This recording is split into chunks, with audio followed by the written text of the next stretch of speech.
everybody, welcome back to Venice. This is Live in Venice week, our second day. Today we're talking about art and culture. Coming up at 11 a.m., Best Venice Guides will introduce us to Scuola dei Carmini.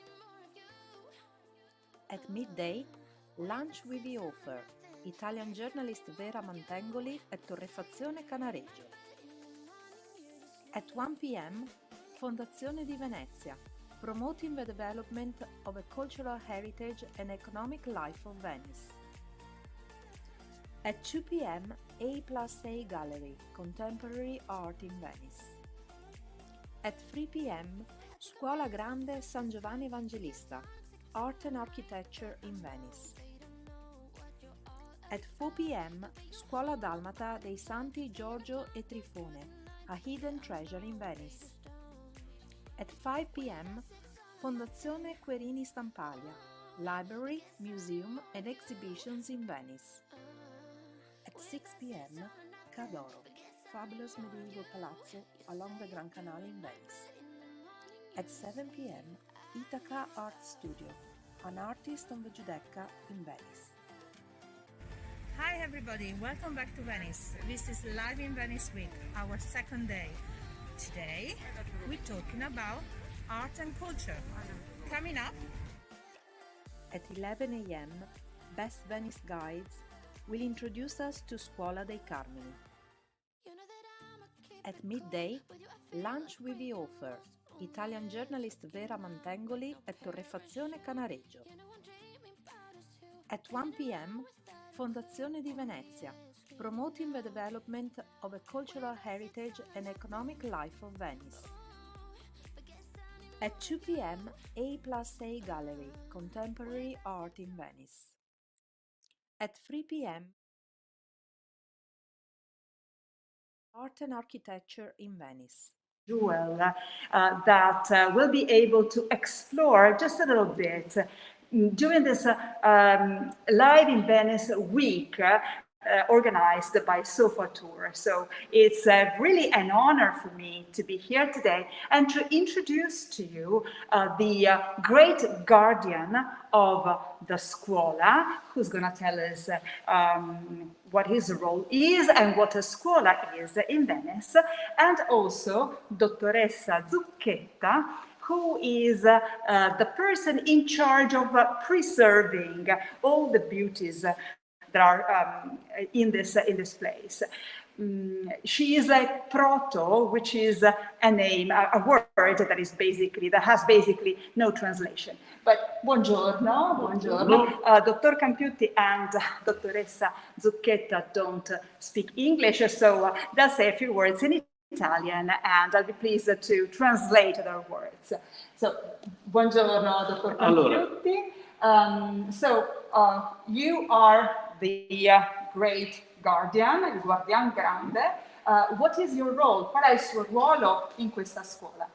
Allora, il guardian grande, che è una terminologia antica che risale agli anni, ai secoli XIV e XV, come per tutte quante le altre scuole, tradotto in linguaggio corrente sarebbe il numero uno, sarebbe quello che adesso si definisce il presidente dell'istituzione. So, the great guardian is actually a fairly ancient expression that dates back to the 14th and 15th centuries.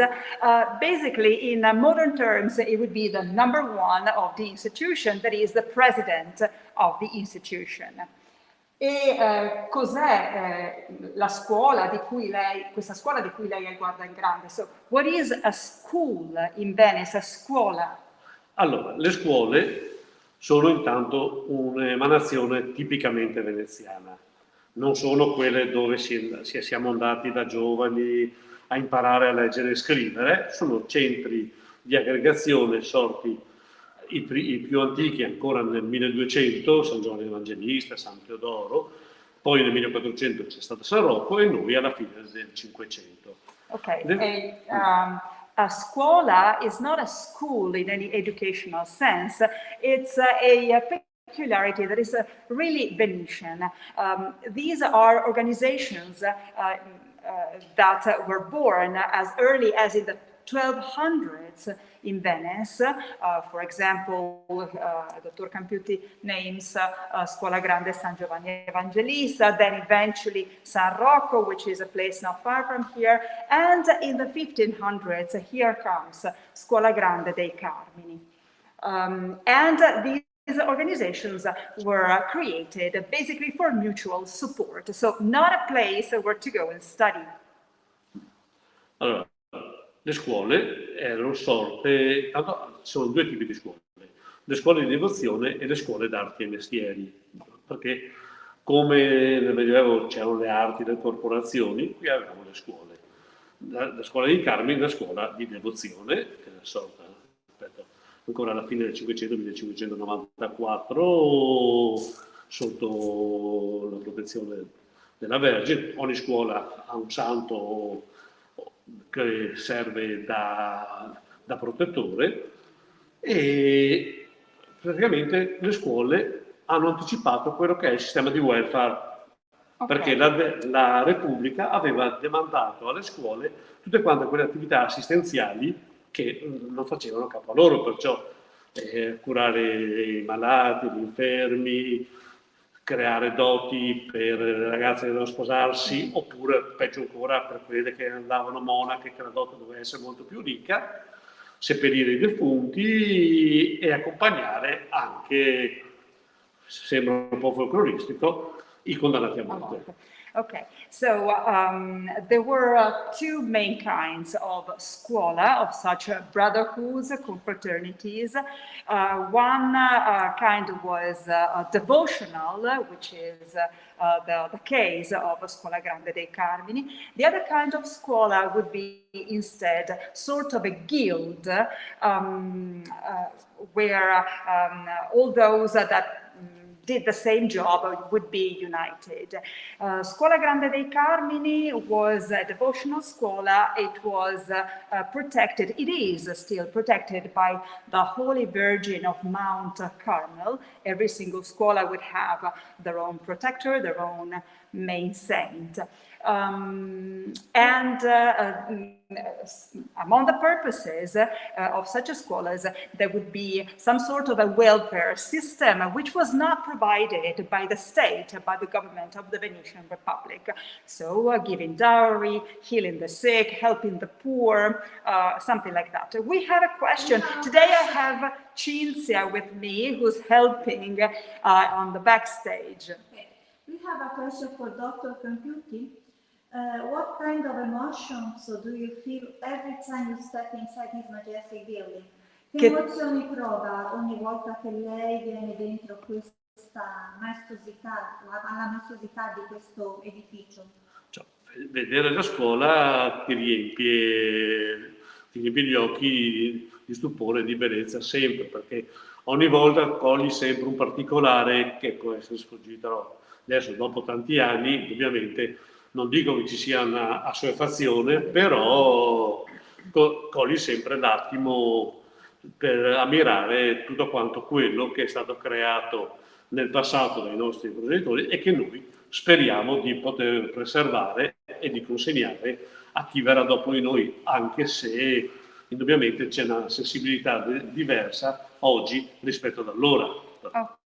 So Mr. Campiuti is saying that although he's been a great guardian, the president of the institution for years now, every time he steps in here, it's something amazing that he feels, because despite all this time spent in this place, there are always some details that can be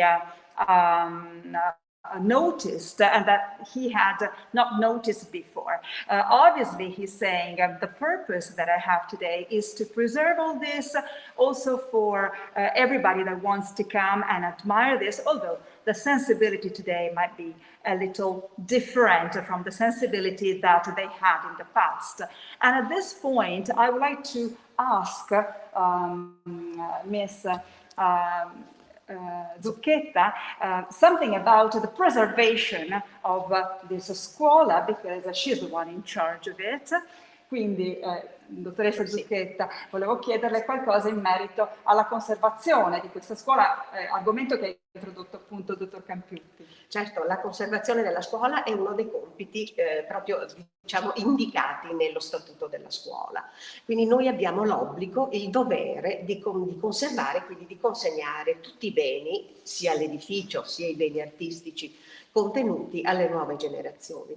È un compito direi complicato perché soprattutto dipende da una grande disponibilità ovviamente finanziaria.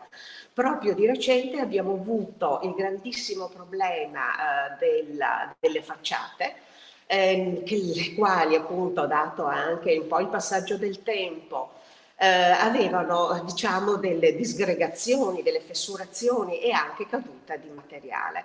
Di conseguenza abbiamo dovuto intervenire anche direi molto velocemente proprio per non solo conservare le facciate ma anche per evitare possibili danni ai passanti, perché chiaramente questa è una zona di passaggio molto frequente. Quindi questo è stato forse l'ultimo intervento direi molto oneroso che la scuola ha dovuto affrontare. E poi, diciamo contemporaneamente, abbiamo provveduto a completare il restauro, ma direi forse più che restauro anche direi una manutenzione delle tele monocrome di Niccolò e Giovanni Bambini che sono appunto nell'aula terrena, nella sala terrena. So Mr. Zucchetta is saying that it is mandatory, basically, for this institution to preserve all the beauties, all the works of art that are in here, because it's important that they are left here for the future generations. For them to learn about the past and to get used to beauty. Definitely to preserve all this might be quite difficult from the point of view of the finances that are involved, because it requires an incredible amount of money. And may I add that Italy has this problem basically everywhere, because we have so many incredible works of art that we cannot even manage sometimes to restore all this. And this was the case of this Scuola Grande that had to restore the main facade and the lateral facade just very quickly, because they were in a terrible shape, and also the paintings by Giovanni and Niccolò Bambini on the ground floor. Is there a question, Cinzia? One only question for Dr. Campiutti? How did you become il Guardian Grande? Come è diventato Guardian Grande di questa scuola? Allora, lo sono diventato in un modo un po' triste, diciamo, tanto di essere iscritti alla scuola. Io, finché ero in attività lavorativa, partecipavo poco. Dopo, quando sono andato in pensione, ho cominciato a essere più presente e quello che mi ha preceduto mi aveva chiesto di fare il cancelliere della scuola. Così ho cominciato a fare il cancelliere, poi improvvisamente, eravamo nel 2013, Guardian Grande, all'epoca c'era il dottor Centanni, è venuto a mancare. Il cancelliere, ossia io, automaticamente sono subentrato nel ruolo. Per quello dico che era una cosa un po' triste. He became the great guardian in a fairly sad way, that's what he's saying, because he's always been a member of this confraternity, but being busy at work, he could not really help that much, he could not be really present. But eventually, after he retired, he was asked to become the chancellor of the scuola. But unfortunately, in 2013, the great guardian of the period died all of a sudden, and it was a normal continuation for Dr. Campiutti to become the great guardian. So thank you so very much for your presence here. We've placed the cameras right in front of the marvelous stuccos of the staircase. But let me now introduce to you some other important guests that we have in our scuola. And what we do is that we'll move the cameras very slowly, so that I can introduce to you the guides of a very important association, the Best Venice Guides here in Venice.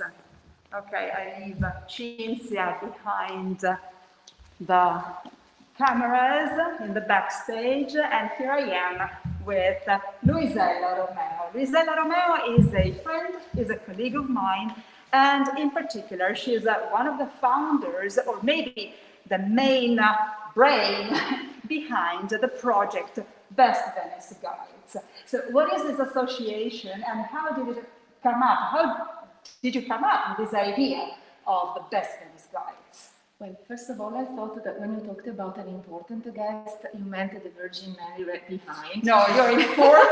Well, the Virgin Mary, but second, for sure, I'm just one of the co-founders of the Best Venice Guides Association, which started in 2015, at the time when we didn't have any problem with tourism, in the sense that we had plenty of clients. So what is the reason why over 100 guides with a lot of enthusiasm and courage just launched into a big adventure? I think that what we understood was that it was necessary also for the guides to be active in the tourism industry and not just receive people that had been planned their trip to Venice by somebody else. We are the local guides, we are the ones that know the city at its best, and by the way, that's what it means. Best Venice Guides. It's not just a way to say we are the best guides, but we are the ones that can show the best of Venice. And so, because I am a member myself of the Best Venice Guides, like all the tourist guides that we have today here. Yes, we did take an exam that concerned Venice and the surrounding areas. So we are experts of all that we can find in Venice. This was one of the major requirements. Our idea, however, was also to understand that the tourism was evolving towards the online presence.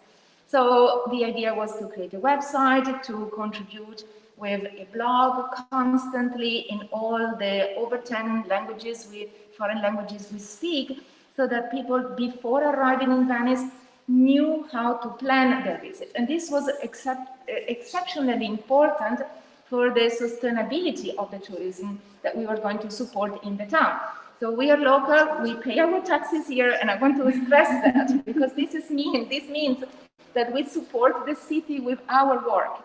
And then one of the key, I would say, keystones of our project was to collaborate with all those institutions that didn't receive enough attention from the tourism industry. So you will remember Palazzo Grimani, for instance, was a big project to promote. And that was 2 minutes away from St. Mark's Square, and it was a museum that had been spent a lot of money to restore, and no one was going there. So it was almost risking to close down. So our guides decided to help. And this was an important aspect, because we need a network in Venice of the local, let's say, active residents and citizens for the city, and not just all alone. Which is a great project, and these words actually explain that it's not just an association of tourist guides that joined to do something, but guides that need to and want to be present in the territory, working with the territory, which is something quite important for our organization. And a lot of involvement, because it means that we have to keep on studying and updating each other. So every year we take courses. So the ones that contact us can really tailor their experience in Venice ahead of time, and in a way through us, not just experience the best of Venice, but make it the best for Venice when they come. Which are really great words. And so my suggestion is check the website of Best Venice Guides before you come to Venice. Read our articles videos in our blog and get really in touch with Venice ahead of time so that you'll get a great experience out of it. Thank you so much. Grazie, Gisella. thank you so much. so We're waiting for you to come back. And now let me introduce to you another member of the Best Venice Guides, who's actually the president. Luisella was one of the founders, and she was the first president of Best Venice Guides, of the newborn Best Venice Guides. Today we have Minou Bibi Minelli, who is the actual president. So ciao, Minou. Can you tell us something about which projects we actually have today as an association? Yes. Before answering to your question, I would like to say 2 words. First of all, Please, go ahead. I'm very glad to have heard what has been said before, because like the Scuola dei Carmini, we have values. And this is the basis of many of the action collaboration we have. And for example, in the past year, we have been promoting projects to train colleagues and me, you, for a special guided tour for people having disabilities with limited mobility, and some are training for accompanying people being blind or having sight problems, and for cognitive disabilities. So Luisella was saying about sustainability, now we can add inclusive tours so that Venice can be experienced and visited by absolutely everybody, right? So not only those that can come without any problems, but also those that have some cognitive or sensory or motor disability. Yes, that probably for English speakers might be resumed in the word which is DEI, diversity, equality, and then inclusion. In Venice is mostly called tourism for all, but any way you call it is that. The other point is my colleague Luisella was saying about the courses and the training, which is to be at the cutting edge of the research, to know the most latest research done on artist history. So there is an ongoing study that we are doing, but I have also to say that our contribution that we are doing, for example, Venipedia, which is formed by 2 words. One is Venice and the other one is encyclopedia. So it's a platform, and it's offering like an open, having access to data concerning art history images, and many of our colleagues are producing videos. They are doing research, for example, for the Grimani, and that is Loredana Giacomini doing a little catalog for that, and many other studies. So it's not only the training, but there is also then divulgating and sharing with other people the knowledge we have on site here in Venice, but also online. There are many projects that we are offering. And so if you want to know more, there are all the links about that. Yes, it's just, the more that we listen to Minou and then we listened before to Luisella, you can really realize that it is a special kind of organization. It's not that we've taken an exam and that's it. We keep studying, keep working with the territory, with the institutions, with a whole lot of other organizations. And it's, yes, permanent studying. It's passion, it's a cocktail. It's a cocktail of passion and training, research, and then sharing it with other people.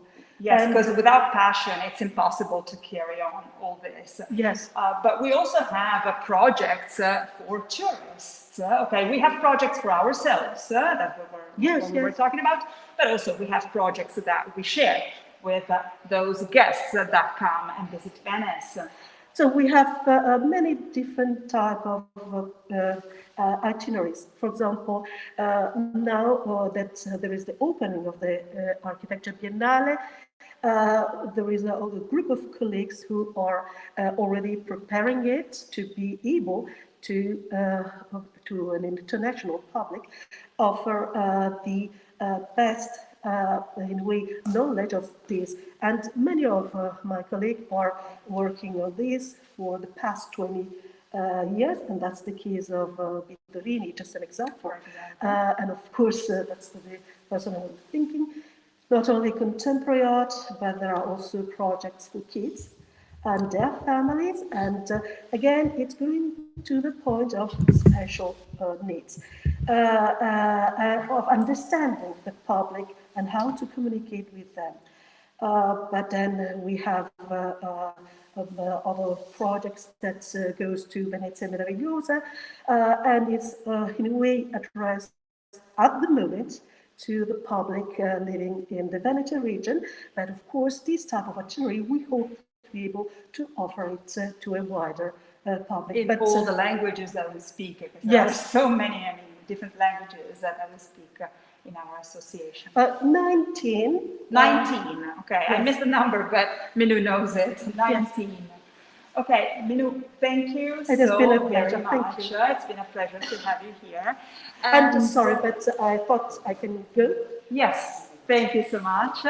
And now we'll have to move it in a minute, just a little bit, the cameras to show you a jewel of this place, which is the ceiling. Before we do that, please let me introduce to you Elisabetta Ferrari. Elisabetta Ferrari is another member of the Best Venice Guides. yes. Here we are. Yes. And now we'll see a guide in action. Okay. So Elisabetta will tell us a little bit about the gorgeous ceiling that we have in Scuola Grande dei Carmini. Thank you, Monica. Thank you, everybody, and buongiorno and welcome on all the guests. I will be your voice, your must voice this morning, just to show a couple of nice things. We have to choose few things because, as you can imagine, is all over to look around. But what I'm trying to do is to share with you our passion, looking for particular things.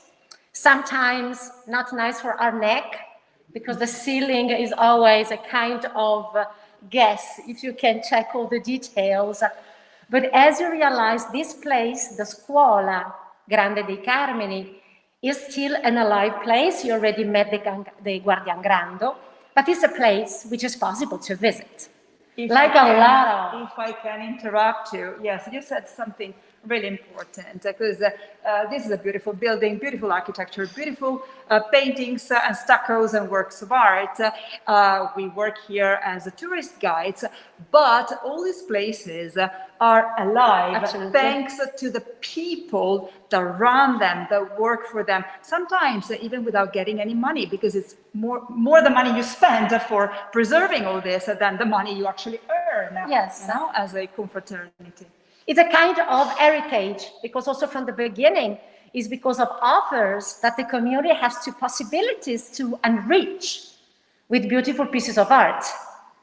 So it's a slow growing up, and in a specific year, and we are basically in the 1739, the brother of the Scuola decided to apply a great artist to show the beauty and to put the virtues and the ideas on how to follow the Virgin Mary. The Virgin Mary was the top of everything for this community.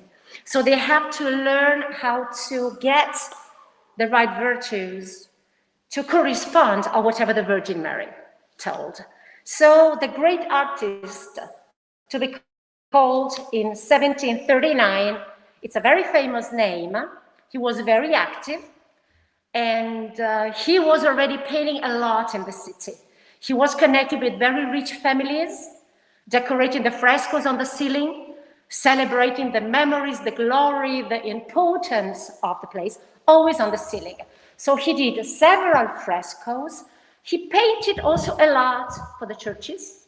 Nearby, we have some other churches dedicated to the Virgin Mary. And once you come in here, your eyes go to the sky, because that is the light.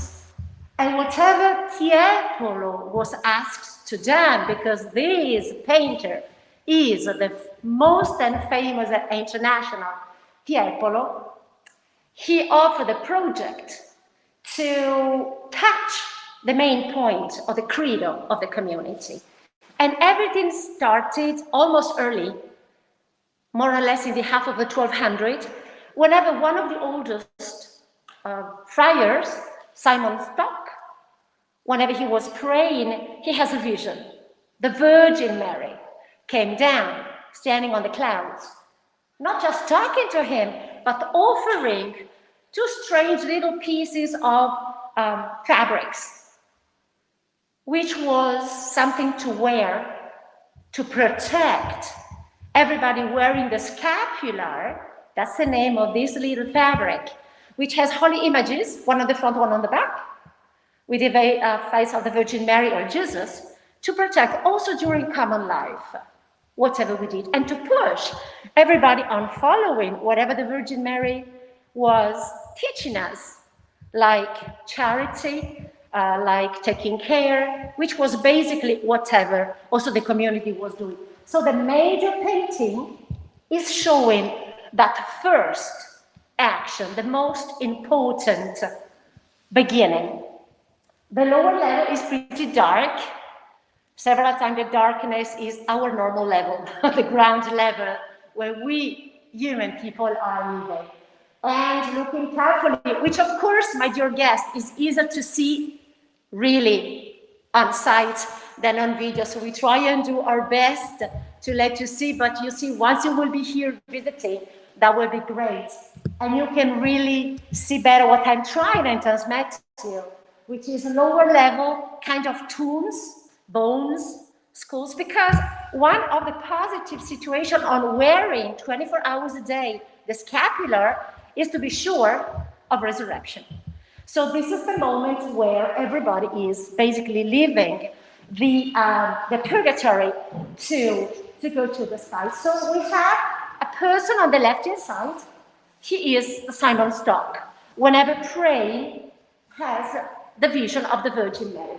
So you see darkness, the angel on the left wearing the brown vest of the Carmelitan friars, and moving to the right-hand side, you see the white dress of the very human Virgin Mary. She is with a kind of normal face you can find all around, that you can, the shape, like this oval shape, you basically find in all feminine figures. She is holding, the baby on her arms, on the left. She has a hand on the head of an angel.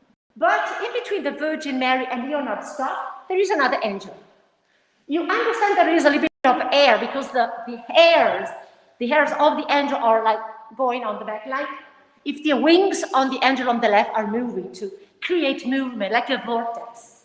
And if you check the hand of the angel on the right-hand side, this little thing he has on his hand, this is the famous scapular, lo scapolare, we say, which is whatever the Virgin Mary offers to, in the 1200s, so remember, centuries ago, to Simon Stock.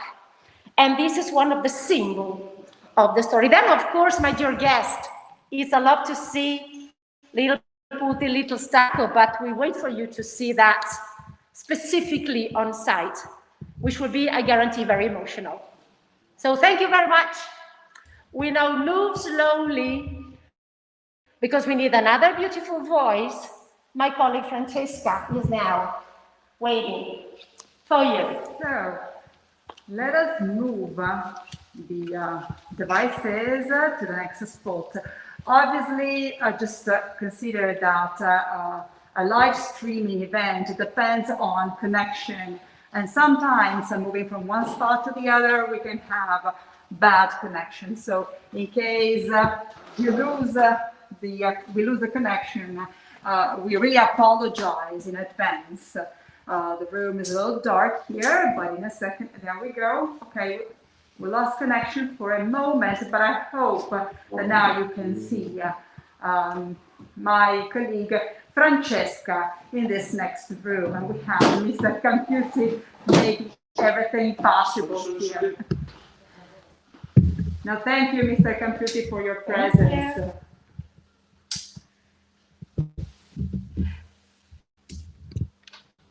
Good morning, okay, everybody. So let me just come closer to you, Francesca. Thank you so much for being here. So Francesca is also one of the best Venice guides, that's right.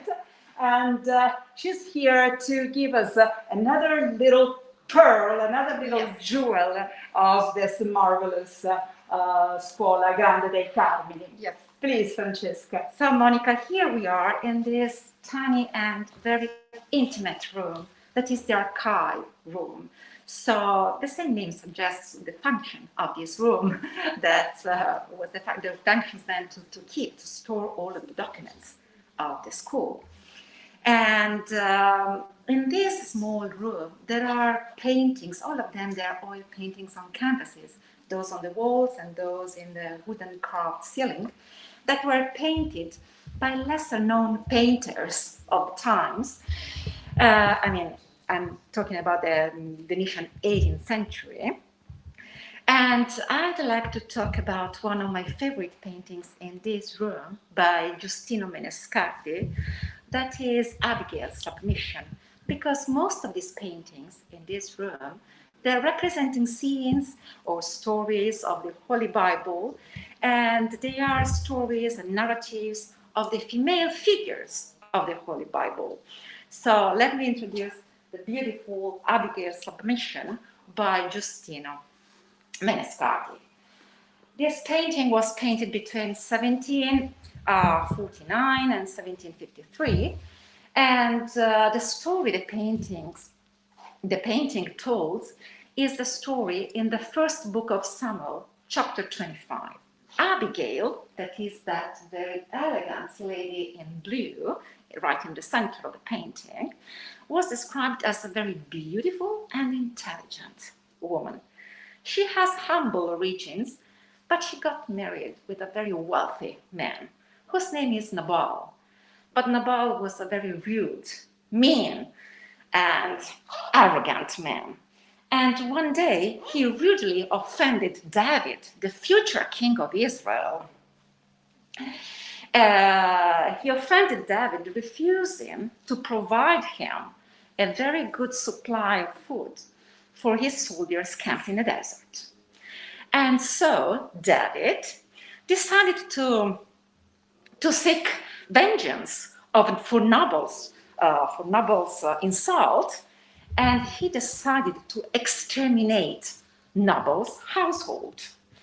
So he headed out to Nabal's house, but one of Nabal's servants, he heard about that, and immediately he informed Abigail, Nabal's wife, and she promptly gathered a great deal of food, 200 loaves of bread, 200 cakes of pressed figs, 5 sacks of grain, 5 ships, 2 very precious sinks of wine, and 100 cakes of raisin. Can you imagine? That's a great deal of food.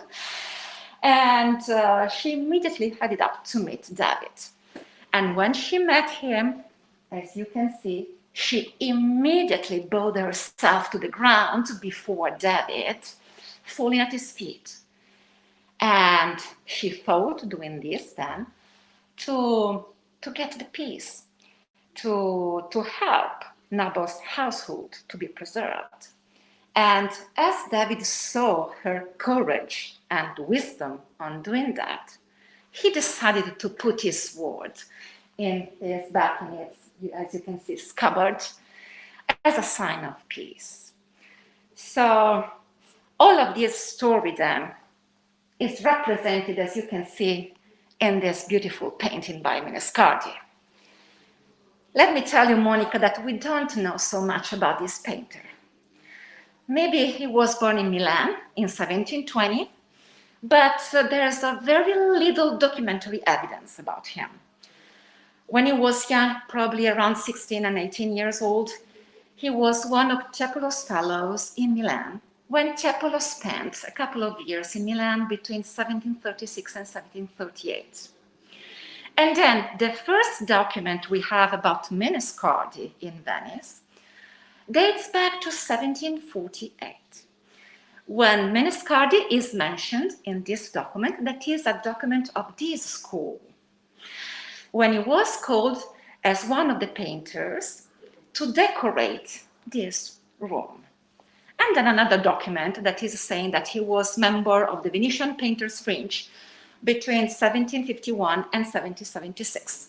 And then we don't know anything else. Nothing. Probably he died in Venice in 1776. But he was so much influenced by Tiepolo. He heard so much from Tiepolo.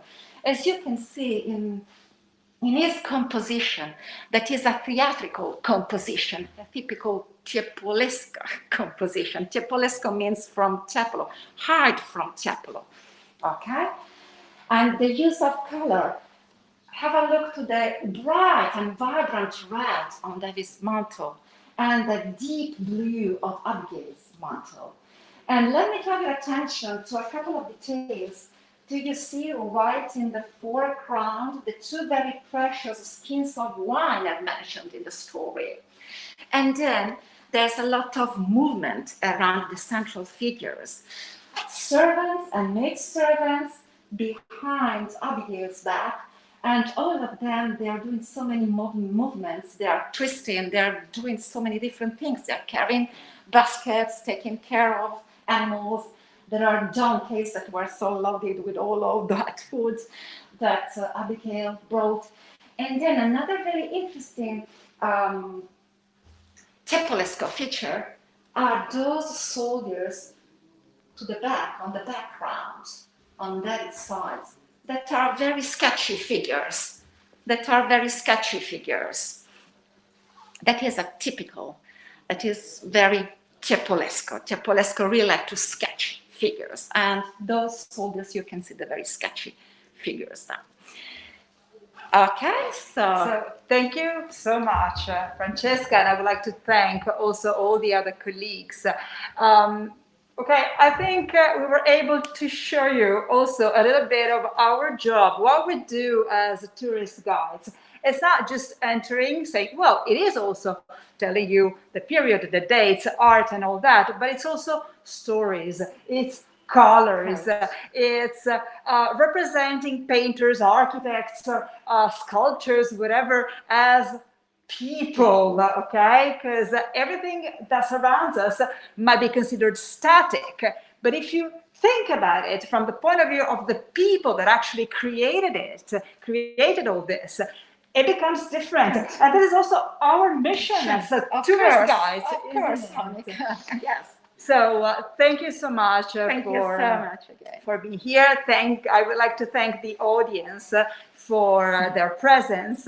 Let me remind you that you can see this, the recording of this interview in the social medias. In case something went wrong, in a couple of days, you'll have a video of the entire interview. And please do come to Venice, enjoy all the jewels that Venice can give us, also the hidden jewels, as I was saying before, and one of them is Scuola Grande dei Carmini. We'll have the chance during the day to show you more of such jewels all around the city. So thanks so much, and bye to everybody. Bye.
no parachute.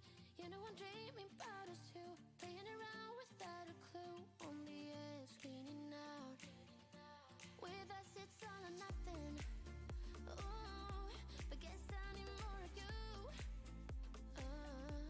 With us it's all or nothing. But guess I need more of you. You say it during night, but in the morning you just leave. With us it's all or nothing. Ooh, but guess I need more of you. With us it's all or nothing. But guess I need more of you. You say it during night, but in the morning you just leave. I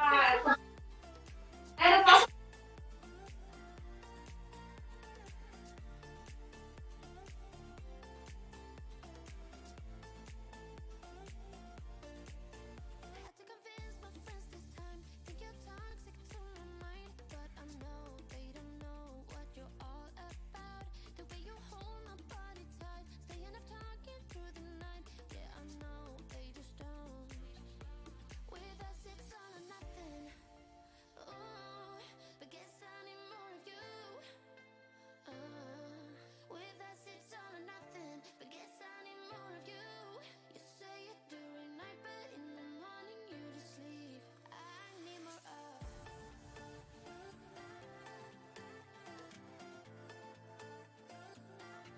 With us it's all or nothing. Ooh, but guess I need more of you.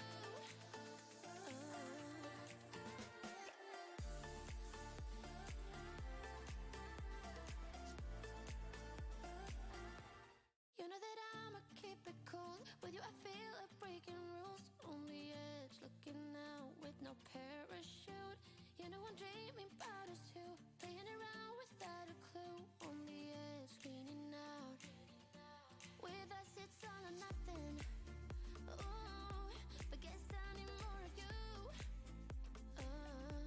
With us it's all or nothing. But guess I need more of you. You say it during night, but in the morning you just leave. With us it's all or nothing. Ooh, but guess I need more of you. With us it's all or nothing. But guess I need more of you. You say it during night, but in the morning you just leave.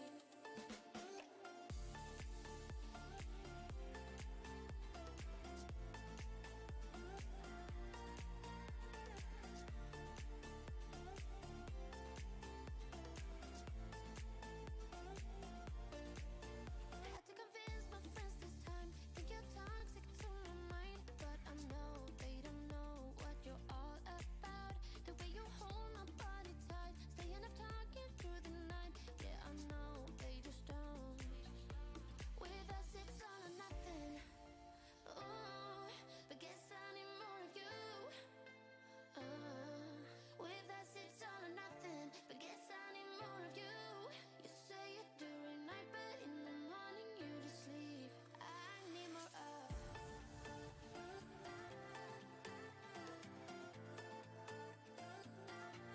With us it's all or nothing. Ooh, but guess I need more of you.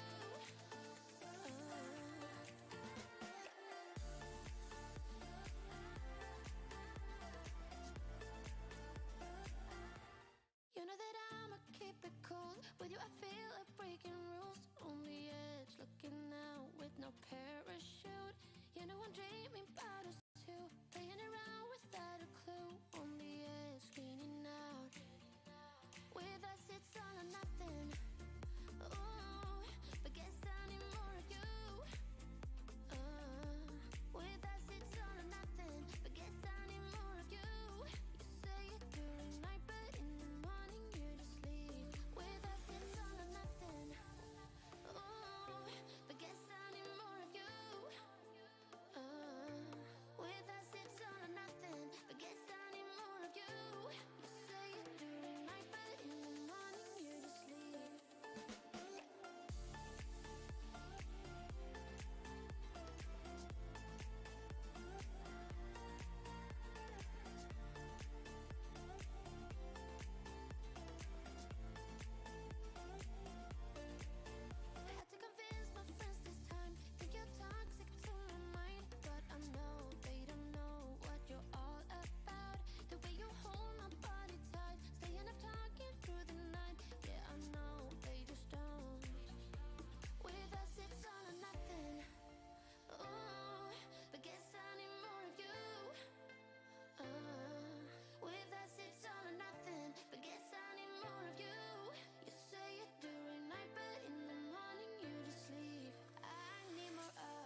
no parachute. You know I'm dreaming about us two, playing around without a clue, on the edge, cleaning out. With us it's all or nothing. Ooh, but guess I need more of you. With us it's all or nothing, but guess I need more of you.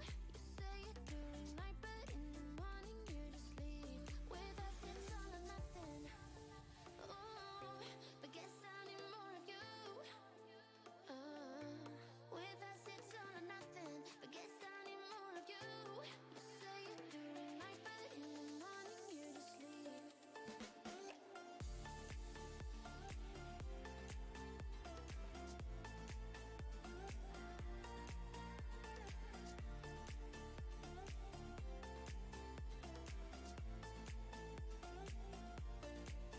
Had to convince my friends this time. Think you're toxic to my mind, but I know they don't know what you're all about. The way you hold my body tight, staying up talking through the night. Yeah, I know they just don't.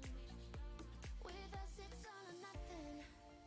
Ooh, but guess I need more of you. With us it's all or nothing, but guess I need more of you. You say it during night, but in the morning you just leave. I need more of.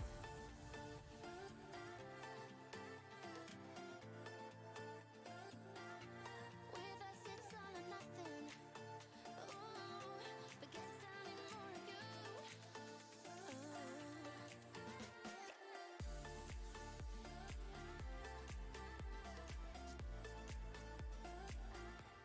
You know that I'ma keep it cool. With you I feel like breaking rules. On the edge, looking out with no parachute. You know I'm dreaming about us two, playing around without a clue. On the edge, cleaning out. With us it's all or nothing. Ooh, but guess I need more of you. With us it's all or nothing, but guess I need more of you. You say it during night, but in the morning you just leave. With us it's all or nothing. Ooh, but guess I need more of you. With us it's all or nothing, but guess I need more of you. You say it during night, but in the morning you just leave.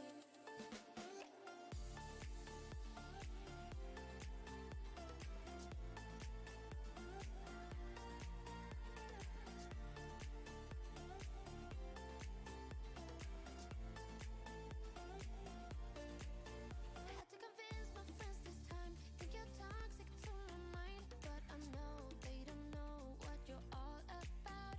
The way you hold my body tight, staying up talking through the night. Yeah, I know they just don't. With us it's all or nothing. Ooh, but guess I need more of you. With us it's all or nothing, but guess I need more of you. You say it during night, but in the morning you just leave. I need more of.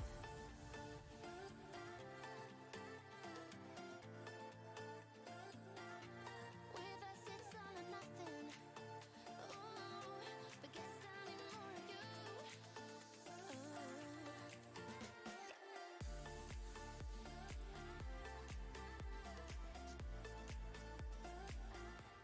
You know that I'ma keep it cool. With you I feel like breaking rules. On the edge, looking out with no parachute.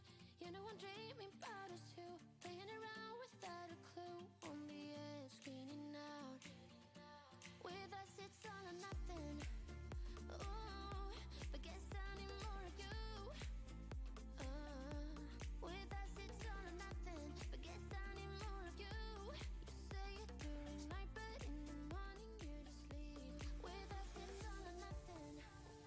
Ooh, but guess I need more of you.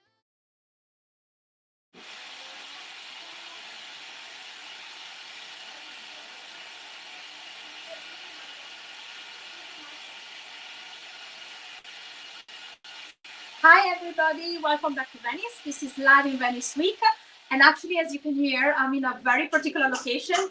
I am in a coffee house. Actually, I am in the oldest coffee roaster in Venice, Torrefazione Canareggio.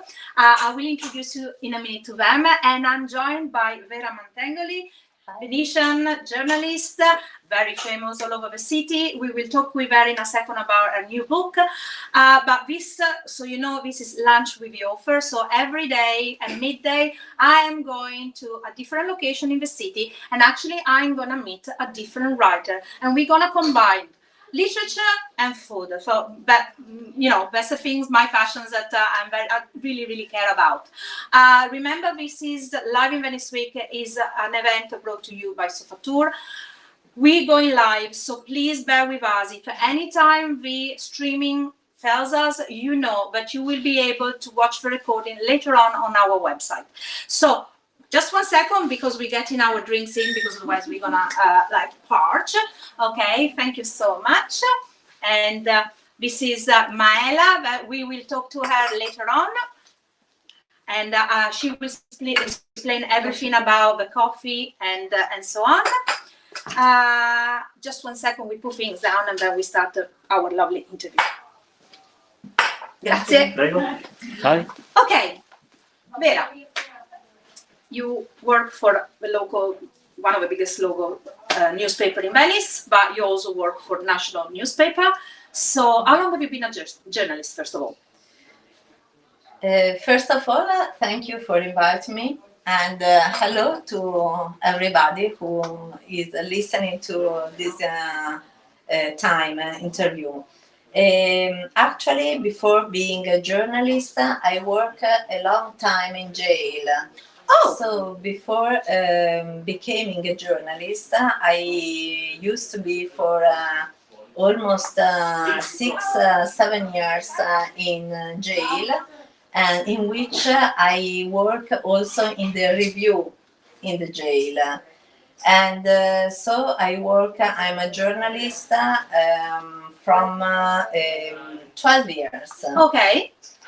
And this is my first book. I know, and it's become a great success. And I got to say, unfortunately, the book is not translated in English yet. But if any editor is listening, this is the book that you should really translate. So the book is called? It's called Phoenix. The Phoenix. 29 January 1996. The Night of Fire. Stories, interviews, and articles. So, as you can imagine, is the book that talks about the theater, Teatro La Fenice in Venice. It's a story about what? Well, it's the story about one of the biggest fire in Venice, and one of the biggest fire in a theater in the world. Okay. So, even if this happened 25 years ago, it seems for a side a short time, but if we go inside to think how we were 25 years ago, we can see that it was another world. Of course. For instance, we had no mobile. Of course. We had no internet. Of course. We used to call each other by the line. Yeah, of course. And fire regulations were different. Yes, of course. So it is a short time, but actually I wanted to share with people who love this city and who love the theater what really happened that night.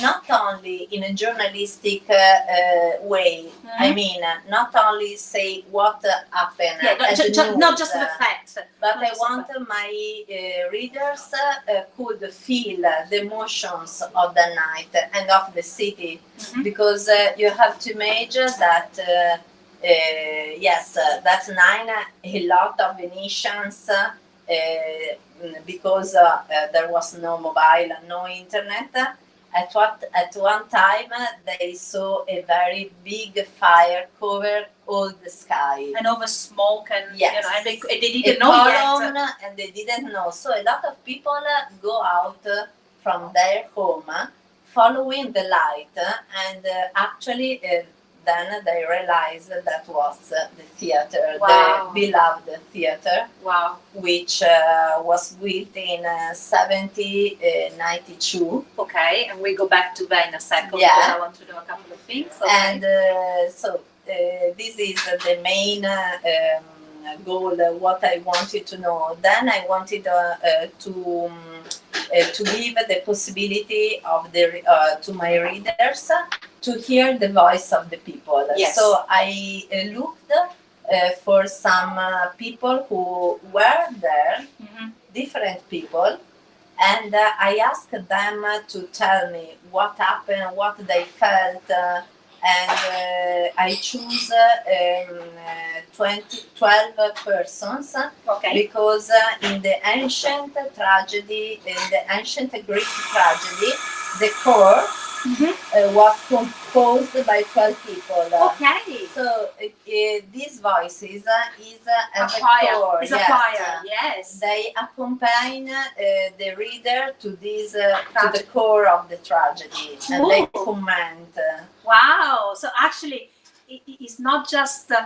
It is in a way it's a play. It's not just a story. It's a play because it's a theater. Yeah, yeah. And at the beginning of each chapters, I put a quote of an opera. Okay. Which talks about fire. Oh wow! Oh So wow! So much thought into this. I wanted also that this book plays as a music. Before going into the book, how long did it take you to write it? Well, actually, it took more to think. Okay. Because I wanted to make something very original. And I wanted to explore the human mind and human emotion that night. So the spark was the meeting with the guardian of the Phoenix. Okay. Which is Gilberto Paggiaro. Okay. A man who suffered so much because maybe our friends don't know that the fire was not an incident. Esatto, esatto. It was arson. It wasn't just a fire. It was arson. So since the person who was inside at that moment seems to be only the guardian, he was the first suspect. Yes. Oh wow! So he spent a lot of months, a lot of years suffering, saying that because of course, the moment people point the finger at you, even if you're not the responsible, all of the city thinks it's you. Well, yes, because it was him inside and also a photographer. But then also speaking about this 25 years old, it was this case was very original also from a law point of view, because for the first time in Italy, the magistrate who followed the case, who is Felice Casson, very famous in Italy, had this intuition to use the first mobile, how do you call, signals. Oh, signal, yeah. Signals to verify who was inside the theater. Oh wow! And for this, but now we think it's obvious. Yes, now it's the first thing that a magistrate make. Yeah, of course. To find the mobile, to find the signals, and to see who were in the crime scene. So actually. What happened to the Felice wasn't just, it's made history in so many levels, not just because of the fire, of the importance that it was one of the most beautiful buildings in the city and the history, but also of investigation. Wow, I didn't know this. Yes, it was very interesting. In fact, and you found this out obviously while you're doing the research for the book. Because in the book, in a part of the book, I interview 3 main people, institution people, but important, that the magistrate who told me the more important steps of the case, and then the mayor, because The mayor of a time. no, because the mayor of the time was Cacciari, Massimo Cacciari. But since it was a case also of bad bureaucratic troubles, the works to rebuild the theater began in 1997, okay. So 1 year later, and but they finished in the 2003. Oh, sounds like some other. Yes, we know this is Venice. Yes, it was very complicated. Okay. So in the meantime, the mayor changed, and this mayor, Paolo Costa, was the one who took the case in his hand and solved this problem, these bureaucratic problems, and finished the theater. And then I interviewed the director of the Fenice, Fortunato Ortombina, which was not the one of the time because he died, but it is the one of now. And he is interesting because I interviewed him during the pandemic. Oh wow! Okay. So he explained how the Phoenix resists and rebirths another time from the pandemic and from the high tide, the famous high tide. 2019, yes. Yeah. So the book is divided in more parts. The core, the people, and these three institutions, and a part of articles of that time, because you want also to give it fact as a press reported it, because of course you know, one thing is real and one thing is the press, and the numbers as well, and also to understand numbers, what happened, what the newspapers wrote the day after, because we have to think that the fire happened at around 9 p.m. in the evening. And so now there was not online, so all the newsroom could not say, okay, we put this on the website. No, they had to stop like all the print. Like in the old yes, and there is also the tell of my colleague Alberto Vitucci, who told me that that night in the newsroom they used to have a little radio, which is not legal at all, but actually all the newsroom they have. And with not this, just in Italy, I think it's something worldwide. Yeah, I think yes, in fact. And you listen to the police, and the firefighters, and stuff. And he told me that at one moment he heard and he a police woman crying and saying, "God, the Fenice is burning." Oh my God! Because I think people from outside maybe don't understand. Even I don't live in Venice, so it's even not so simple for me to understand this. But for Venetians, the Fenice, you know, you have San Marco, okay, and that is the patron saint, is the symbol of a city. But the Fenice is a heart. It's something else. It's a heart, and it's like somebody went all of a sudden and stop the Venetians. In fact, this atmosphere, this dark atmosphere, is in a very good way described by these people, because the city, you have to think that the fire was at the end of January 1996, and then they open again on the 14 December 2003. Wow. So in that part, all the people remember the city as with an empty space inside. Well, the musicians weren't playing. You know, I mean, must have been incredible. Yes, because they built another theater in Tronchetto, which, but it was yes, it was not a theater; it was a structure. And also it's strange because my colleague knows what happened because he had the radio, but the people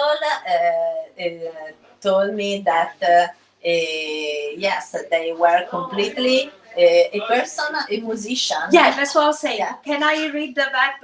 Can I read it? Yes, I will of translate course. it for you. This is well, yes, this is Daniela Santi. Okay, a musician, violinista. I forgot my glasses, so bear with me, guys. Okay, okay.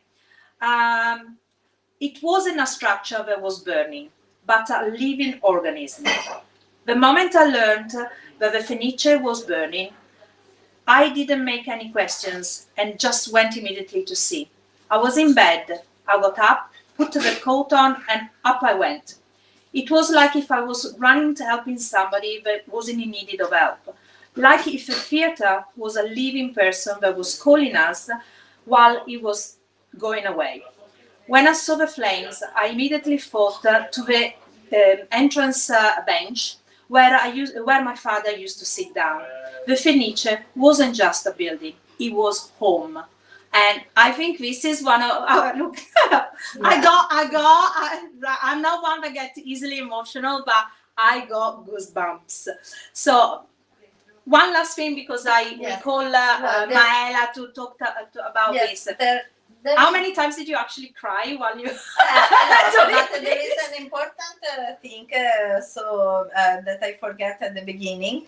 To see why it is important, because it was the first time in which an helicopter fly on Venice, because it's forbidden. Okay, of course. Because all the people were worried that all the city could burn. So for the first time in history, an helicopter with a bucket of course. Decided to put the water on the building around. Of course, so it will be wet. Like we do.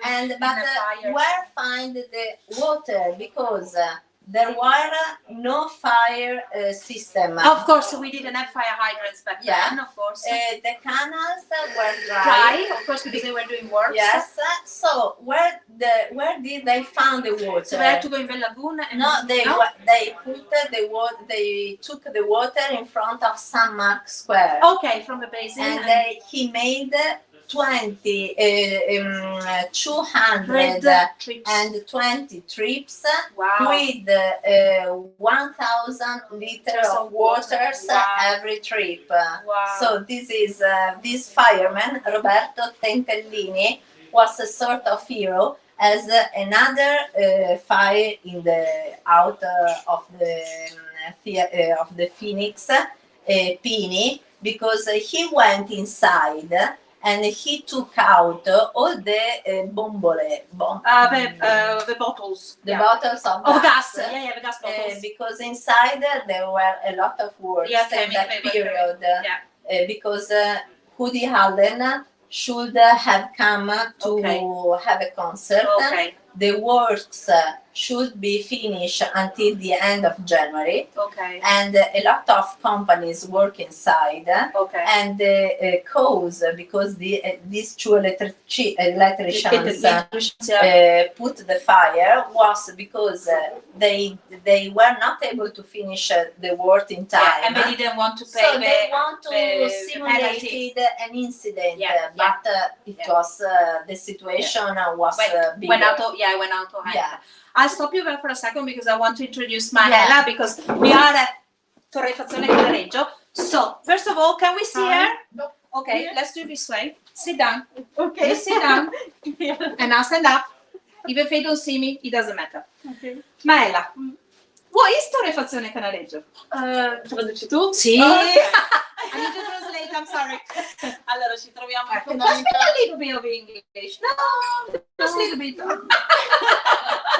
Go on, I'll translate. Allora, ci troviamo in Fondamenta Ormesini. So we are in Fondamenta Ormesini in Cannareggio. È una fondamenta molto residenziale, oltre che turistica, ma turistica che va a cercare il dettaglio, come So sai. Cannareggio and above all Fondamenta degli Ormesini is a very residential area.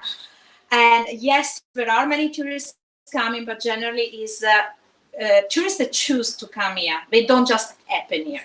That's it. Sì. Quindi mi permetto di dire che è la vera Venezia. This is a true Venice. Sia a livello appunto turistico che locale, perché si vive la venezianità. Because here you really live like a Venetian, so you just come in for a coffee and a Venetian. As you can hear, there's coming and going right A now. maggior ragione perché siamo una bottega sostenibile, nel senso che vendiamo tutto sfuso. Okay, Quindi, so they are a sustainable shop because everything they sell, they do not package. So you just come and order by the gram, by the kilo, by the whatever you want to order it, and they just prepare it right on the spot for you. esatto, tutti i prodotti coloniali, quindi caffè, cioccolato, spezie, tè. So you got coffee, chocolate, tea, and a lot of other goodies, but mainly coffee and chocolates and teas. Questo è il nostro lavoro, oltre a proporre appunto caffetteria di vario tipo e... But you are one, if not the oldest coffee roasters in town. Sì, The oldest? Sì, dal 1930. Però, since 1930, we are the oldest coffee roaster in town. Sì. Sono la roaster al momento. She is a roaster, by the way. She's a roaster. Infatti qua appena finiamo vado a tostare il caffè. Yeah, so della as soon as we settimana. finish here, she says, hurry up, Monica, because I've got to go and roast the coffee for the week.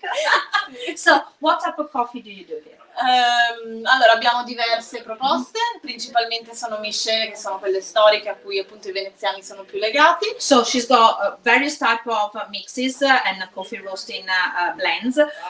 Mainly those that Venetians are used to it, che sono per Il esempio... Remer, ad esempio. Ok, spiego a special blend that's called Remer. 100% arabica, 100% tipologia di arabica. So 100% Arabica, but 8 different type of Arabica. So that means from 8 different part of the world. Poi abbiamo sempre un 100% arabica che è ghetto. Ok.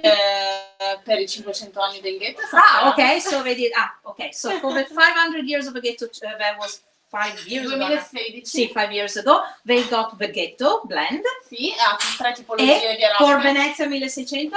Non c'è ancora nulla. Disappointment, she hasn't done Venezia 1600 yet. Woman. Recupereremo.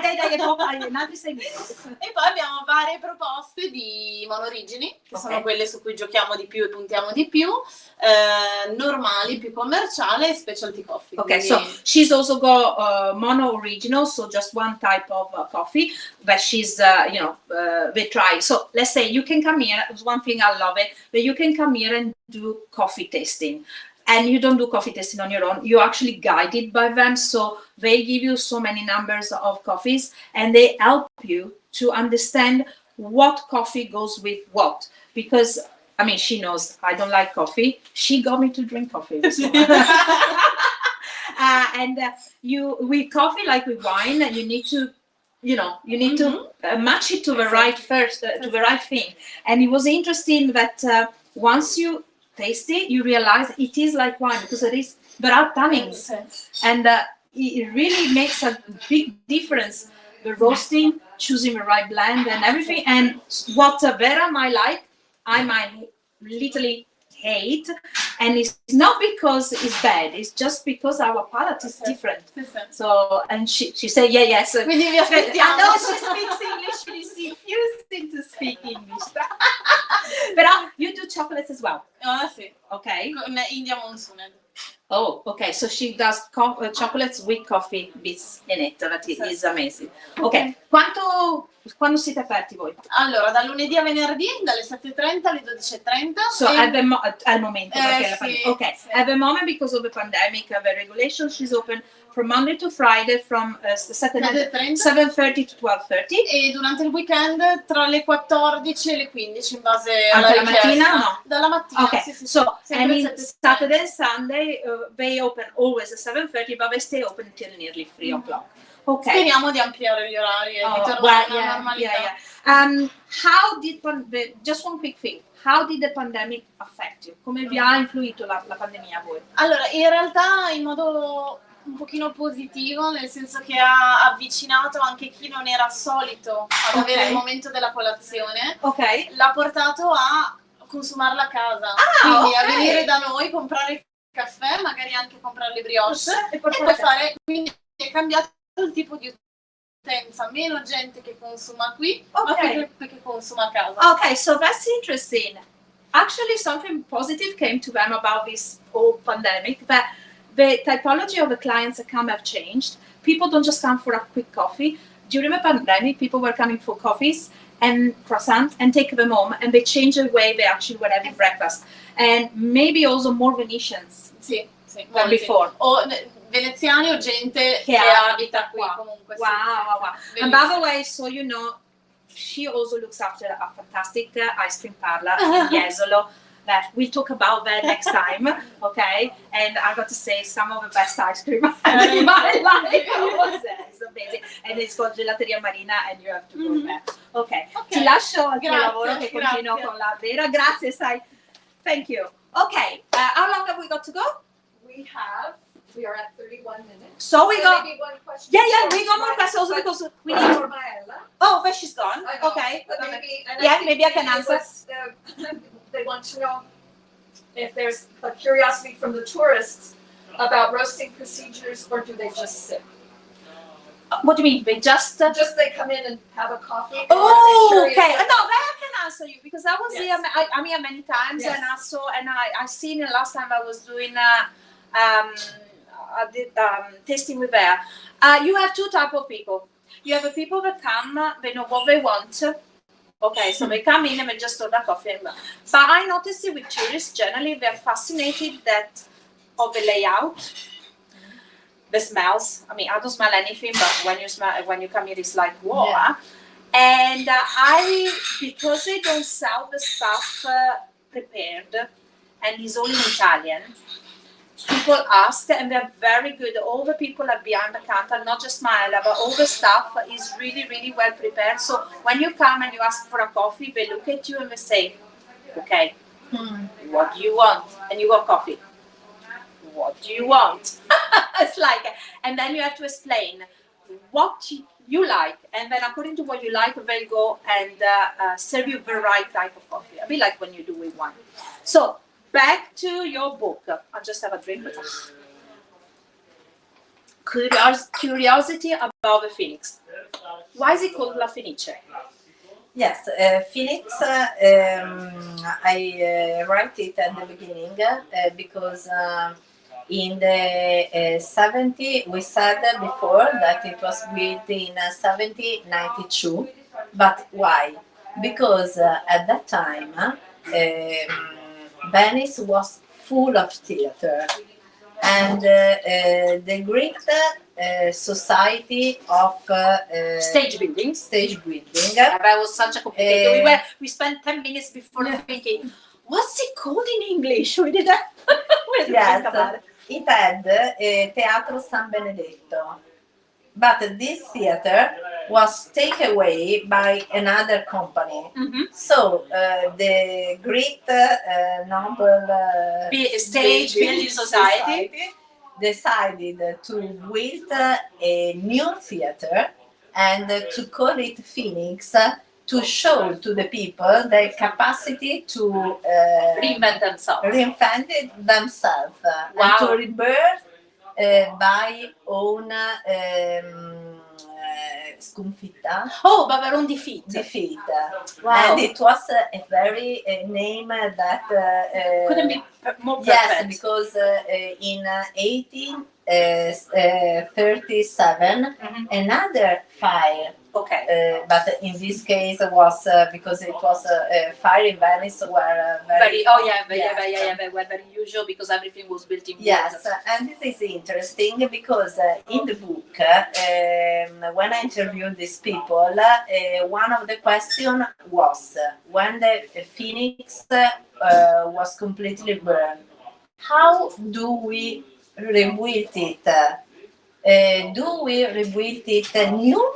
or as the old one? Yeah, that is a very good question. It's the same that happened with Notre Dame, isn't it? Yes, It's always the same question that you have when something as majestic as an old building gets destroyed. You think that do we do it the same or do we do it different? Yes. That's a big dilemma. A very big dilemma, and in the introduction made by this very famous architect Donatella Calabri, who is a teacher, and he thought about it. But interesting is that also speaking why it was very important, this fire, a lot of big architects fight to be able to do it, because for instance, Paolo Portoghesi, who is one of the most important architects, said no, we have it had no values from an architectural point of view, because in Venice all is very old. Yeah, of course. So in Venice a building of 70th century is not so old, even if for an American, for instance. Of course, okay. But Paolo Portoghesi said, no, well, we have to build another contemporary theater. Another Calatrava bridge. Yeah, another Calatrava bridge. But other architect as Guy Aulenti or Aldo Rossi, who was the one who won the project, said that no, because it was so inside the minds and the imagination of the people that you have to build it in the same way. Then there is also a very practical cause, because since the City Hall wanted to give it back the fastest possible to the city, the only way was to hold the old said, project. But it is interesting for another thing, because we had no original models. Oh wow! Okay. So the question was, okay, we make it in the same way, but how? Back in 1792, we did have pictures. How? In fact, one of the person that I interview is Guerrino Lovato, who is a very famous sculptor. And he explained that they have to, for instance, sew pictures, paintings. Yeah, of course. So a lot of work, drawings, a lot of research. Yes, and especially a movie, which is Senso. Of course. Senso, Luchino Visconti. Yeah. And so they stop every image to see. Wow. And another thing also, 1792, the craftsmen, the built it, use certain techniques. Yes. The year 2000. No, but Guerrino Lovato used the same. Okay, that's what I'm saying. It's interesting because obviously the craftsmen. He was chosen because of this. Because he's the one of the few who can still, he is alive, who can still use this technique. But it was strange because a lot of people that I interviewed said that the first day in which they entered in the new Phoenix, that is the old, the new, by all the new, because all smell was of new, but it was the same. Okay, so it's interesting how the relation between the soul of a place.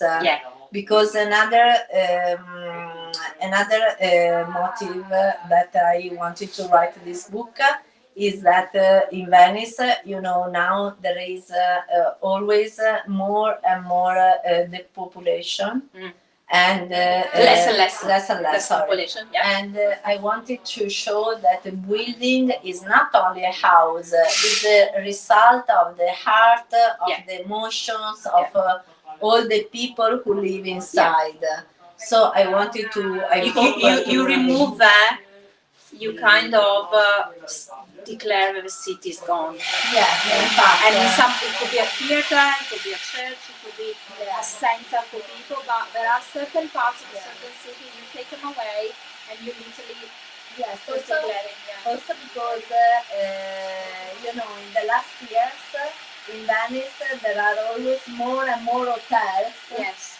So a lot of one of the problem of the city is that we have great buildings, but no money to maintain them. So the easy solution is a rich person who arrive and say, okay, I promise you that this building is not going to die because I will restore it. See, but I need the to price exactly. is that Exactly. it becomes an hotel. Yeah. So I don't want to judge.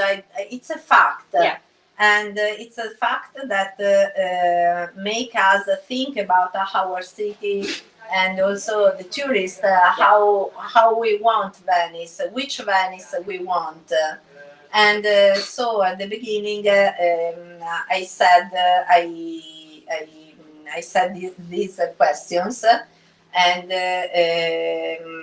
another things interesting is that once a lot of Venetians went to Phoenix. For when it was rebuilt.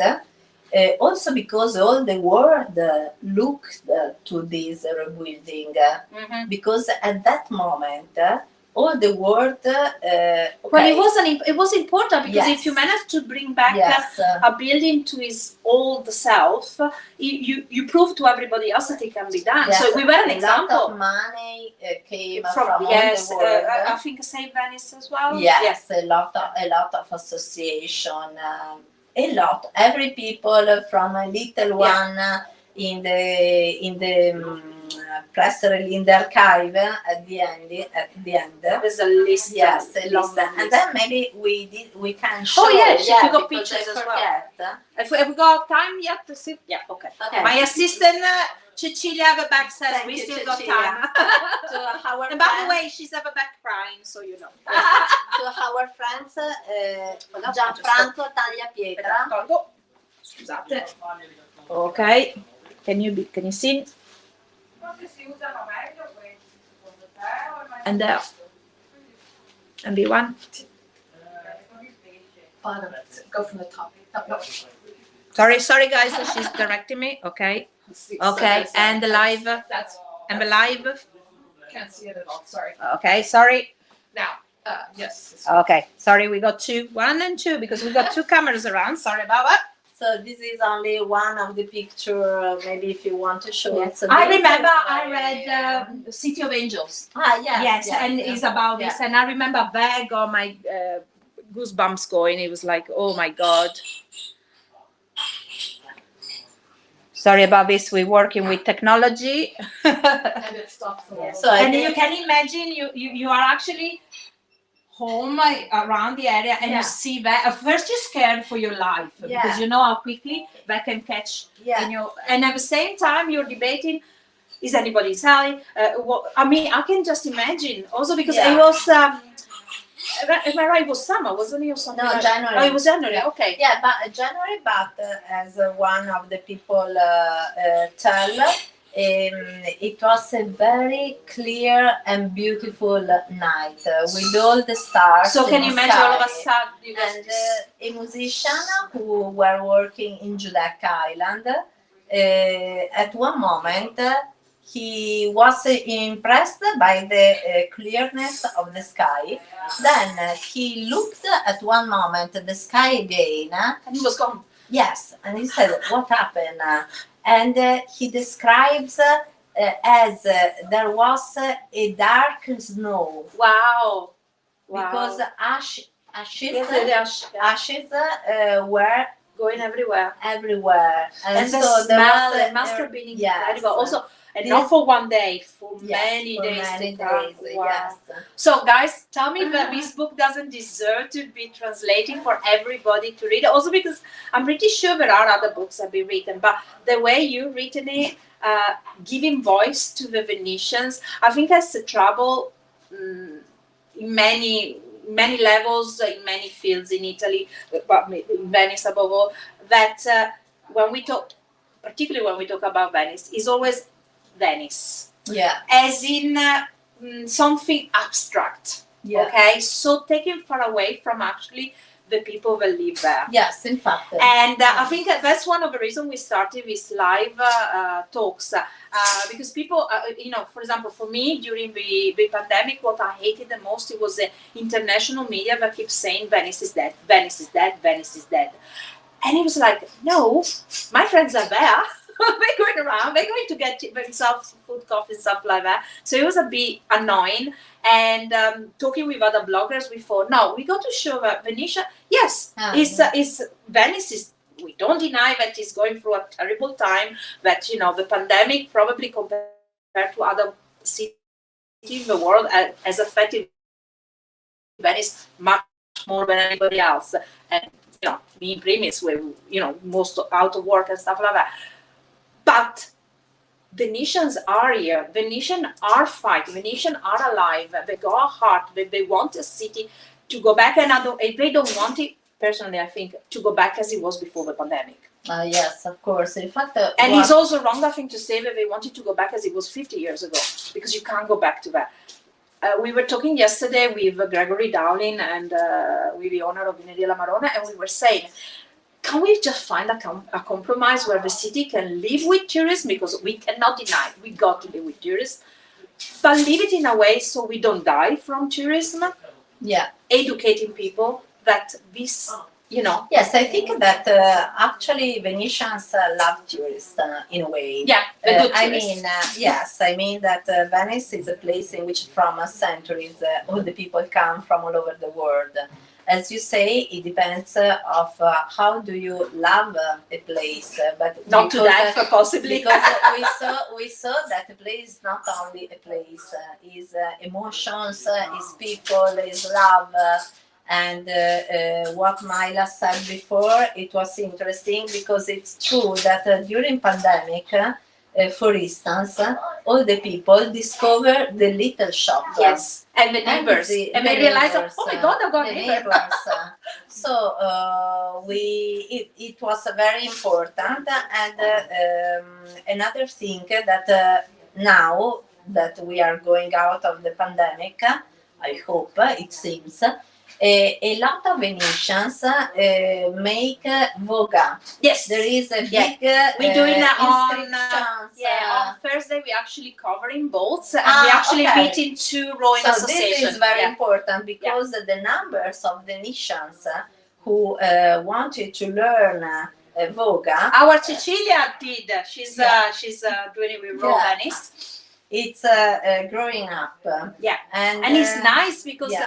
For many years, I think it was like kind of maybe during your live, you could say to the tourists that they can experience. Well, that's up to Cecilia. She's interviewing Row Venice, so we definitely get Cecilia to say that. So there are a lot of things that I think also for the tourists are better, because I think San Mark is beautiful. I have some friends which we joke because when she invites some friends, she never says go to San Mark. I say to go because for me, but at certain times. Yes. First thing in the morning or late at night. And then so from now on, 7 o'clock in the morning, crowds. So we have not to say don't go, I think, in that place. But for instance, to take care of it, because a lot of there are centuries of living people, and also the Venetians are very open when you want to speak with them, and so there are some little rules that maybe we first have to transmit better. I don't know how will be Venice in the future. I think that the responsibility is of all of us, because a lot of activities, and I can understand, would like to, in a sense, go back because they need to have money. Yes. Because Venice has a lot of other art cities really had a bad time. Yeah. But if we go on thinking in this way, that money can solve everything, we will finish as we were before. Yes. I personally think that what we should do is educating, and I think that the only way to do is educating. If you want to change the image of Venice, we need to start from inside. We need to start from here, and we need to stop thinking of just the day after, but have a strategy in mind for 20, 30, 50, 100 years. And I think that is the main problem. It's right now, everybody's just thinking now, tomorrow, and it's wrong. We need to educate people to understand that Venice is not a city for 1 or 2 days. In 1 week, we just scraping the surface of what can be done. So, you know. Cecilia, how long have we got to go? We are good. We have a question. Oh yes, and then tell me, because I'm pretty. We kept talking about, you know. I know where we go. At 1 o'clock we got another interview. Yeah. The question is, Vera, in your opinion, from today onwards, how can our city administration encourage tourism to choose Venice? Yeah. Well, in a few words. And how long have we got to go before? 3 minutes. Okay, so I 3 minuti. Okay.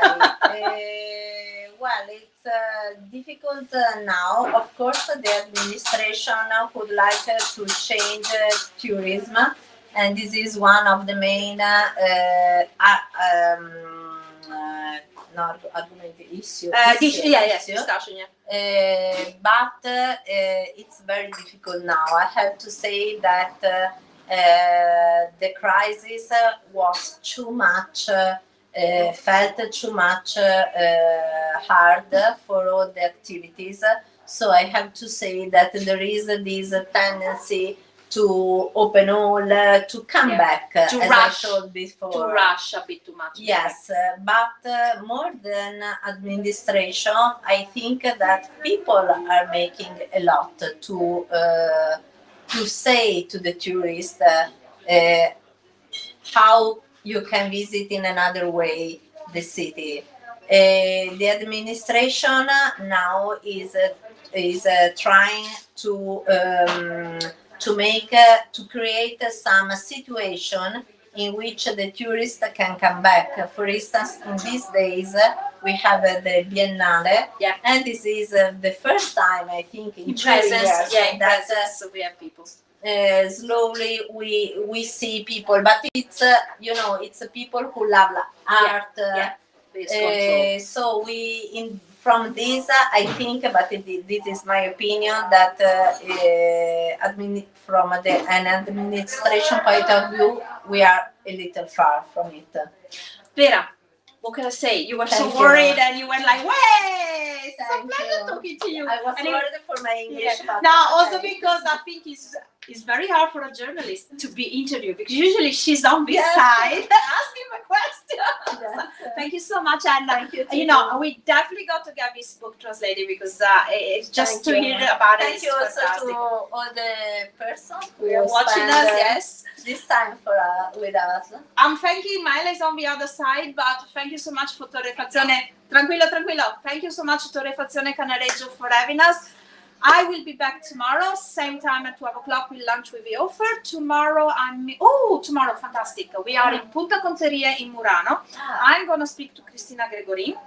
And we're going to talk about the Artisan, we're going to talk about Venice, but most of all, we're going to be doing this on top of the Altana in Punta Conteria, the terrace of Punta Conteria, with a beautiful view of Murano. It's beautiful. You have it's fantastic. So don't miss the interview after this, because it's really, really, really interesting. And thank you for watching us, and I'll see you all tomorrow. Ciao, ciao. Ciao.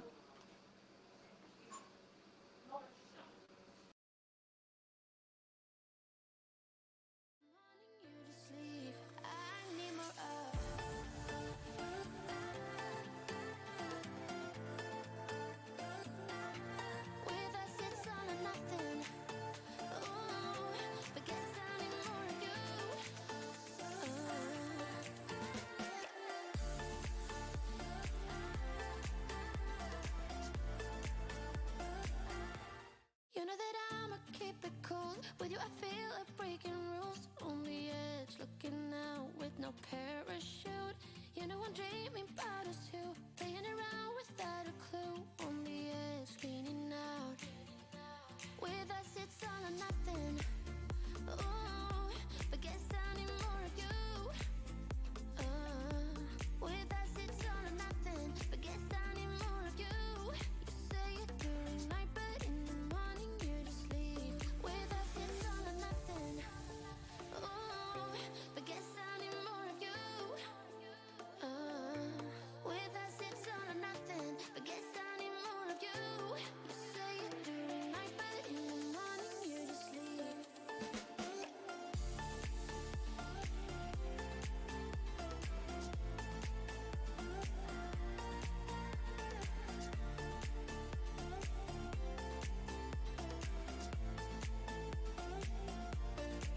I had to convince my friends this time. Think you're toxic to my mind, but I know they don't know what you're all about. The way you hold my body tight, staying up talking through the night. Yeah, I know they just don't. With us it's all or nothing. Ooh, but guess I need more of you. With us it's all or nothing, but guess I need more of you. You say it during night, but in the morning you just leave. I need more of.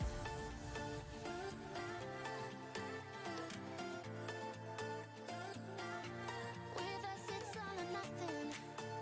Ooh, but guess I need more of you.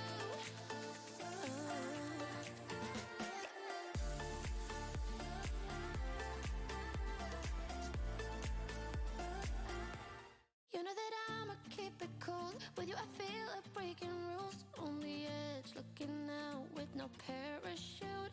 You know I'm dreaming about us two, playing around without a clue, on the edge, cleaning out. With us it's all or nothing. Ooh, but guess I need more of you. With us it's all or nothing, but guess I need more of you. You say it during night, but in the morning you just leave. With us it's all or nothing. Ooh, but guess I need more of you. With us it's all or nothing, but guess I need more of you. You say it during night, but in the morning you just leave.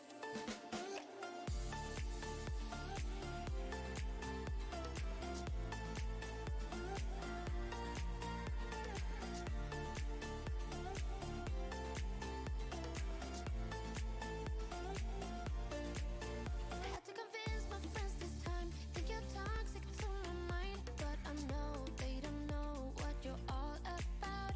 The way you hold my body tight, staying up talking through the night. Yeah, I know they just don't. With us it's all or nothing. Ooh, but guess I need more of you. With us it's all or nothing, but guess I need more of you. You say it during night, but in the morning you just leave. I need more of.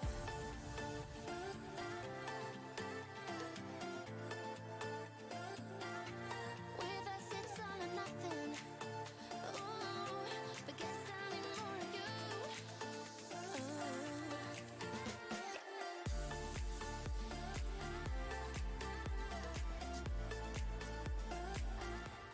You know that I'ma keep it cool. With you I feel like breaking rules, on the edge, looking out with no parachute. You know I'm dreaming about us two, playing around without a clue, on the edge, cleaning out. With us it's all or nothing. Ooh, but guess I need more of you. With us it's all or nothing, but guess I need more of you. You say it during night, but in the morning you just leave. With us it's all or nothing. Ooh, but guess I need more of you. With us it's all or nothing, but guess I need more of you. You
cold. With you I feel like breaking rules. On the edge, looking out with no parachute.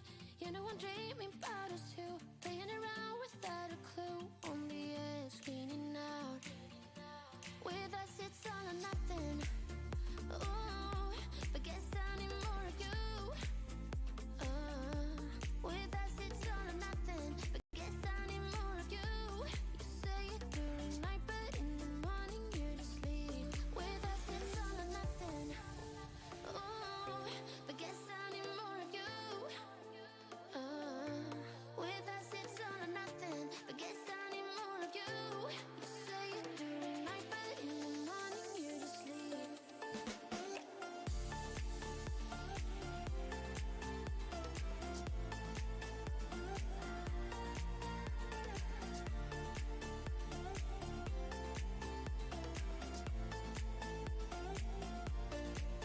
Had to convince my friends this time. Think you're toxic to my mind, but I know they don't know what you're all about. The way you hold my body tight, staying up talking through the night. Yeah, I know they just don't. With us it's all or nothing. Ooh, but guess I need more of you. With us it's all or nothing. But guess I need more of you. You say it during night, but in the morning you just sleep. I need more of.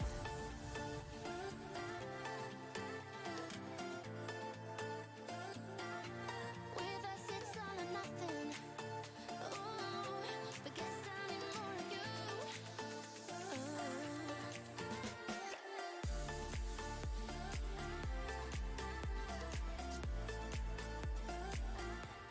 You know that I'ma keep it cool. With you I feel like breaking rules. On the edge, looking out with no parachute. You know I'm dreaming about us two, playing around without a clue. On the edge, leaning out. With us it's all or nothing. Ooh, but guess I need more of you. With us it's all or nothing. But guess I need more of you.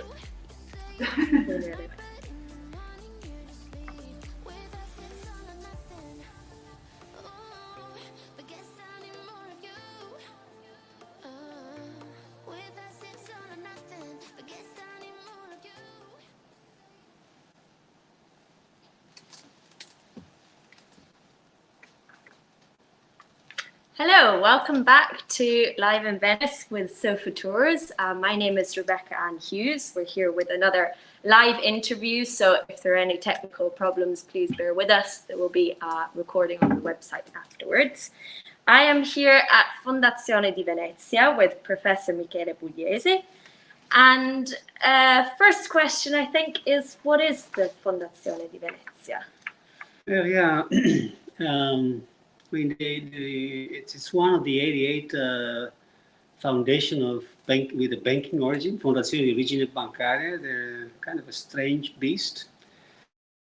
They're the result of a state law by Amato when he was Prime Minister or Minister of Finances, I think. In 1992, they which sort of split the two functions that the savings banks had at the time. One is the banking and asset management. Okay, so banking and asset management was where the coalition one entity at the time. So in the 88 different entities, the Cassa di Risparmio, Savings Bank. Saving Bank, yeah. And so these two functions were separated, and the foundations got the function to manage the assets and the shares. And so with the mission to maximize the revenues of those assets and return the profits to use the profits to invest into projects for the local communities. That's a mandatory part of the statutes. If foundation gets into a condition by which it cannot do any philanthropic action, they're put under the control of the Minister of Finance and commissioned and be closed. Yeah. Okay. So you have an important role for Venice, the city. Yeah. Each of those these foundations have a an area in which they're supposed to act, and our area is Venice, the metropolitan area. In fact, it's the province of Venice nowadays, the metropolitan city of Venice. Okay. And each foundation can choose 3 or 5 main sectors of its activities. We have, by statutes, 3 areas, 3 sectors. One is education at large, at different, at all levels, with specific interest into the, the young kids. Okay. And with economic difficult economic situations. And then research and technology and development, and art and culture. And art and culture. We And have we have a already question. a first question Yes, now. please. Professor Michele Puglisi, how Fondazione di Venezia promotes the city's cultural heritage developments? What Fondazione di Venezia is planning to do? Well, let's start with the first part of that question. So yeah, tell us about a few of the projects that you have. Yeah, over the years, so it's we have almost 30 years. We're almost 30 years old, and we've done some important things. One of which is certainly the Treocchi adventure. So the Treocchi was a building, a private building, that was left to itself essentially, and which was bought then by the Fondazione in 2006. And it's a very beautiful building as well. It's a very particular, building, building that was built with the sort of a mirror as an attempt to mirror the Palazzo Ducale.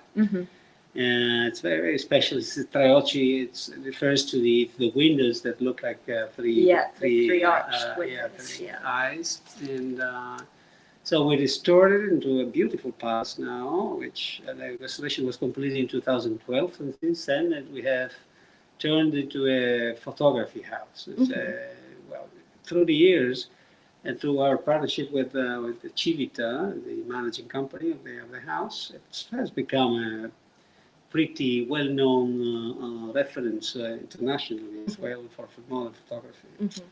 And what's on at the moment at Treocchi? What can you see? There's the Mario De Biasi exhibition, a survey of he was a photo reporter, a very famous one, and it's a retrospective survey of his work throughout his life, 45 years of photography. Black and white, very, very, very impressive. It's a beautiful place, unique, with pretty unique exhibitions as well. So I was in the La Giudecca. There's another very important project, very controversial as well, but just as important, is the urban regeneration plan in Mestre, with the N9 Museum and Endeavor, which it's an hectare of land which was completely left to itself again, and was acquired by the foundation and made into a very beautiful place, which still needs to to grow and acquire full-fledged identity, but it has the full potential to get there. We've also, on a more intangible kind of activity, we have promoted through the years the performing arts, theaters and performing arts, with one of the most important action and intervention in the city. We're also the most important, important founder of La Fenice. The Fenice Opera House. Yeah, the Fenice Opera House, which we fund with a great intensity. We're the first private investor in the Fenice. And so these various museums, opera houses, cultural institutions, it's been a terrible, terrible year for these places. What kind of initiatives did you take in the museums to keep them open for people? Well, frankly, there was not much we could do.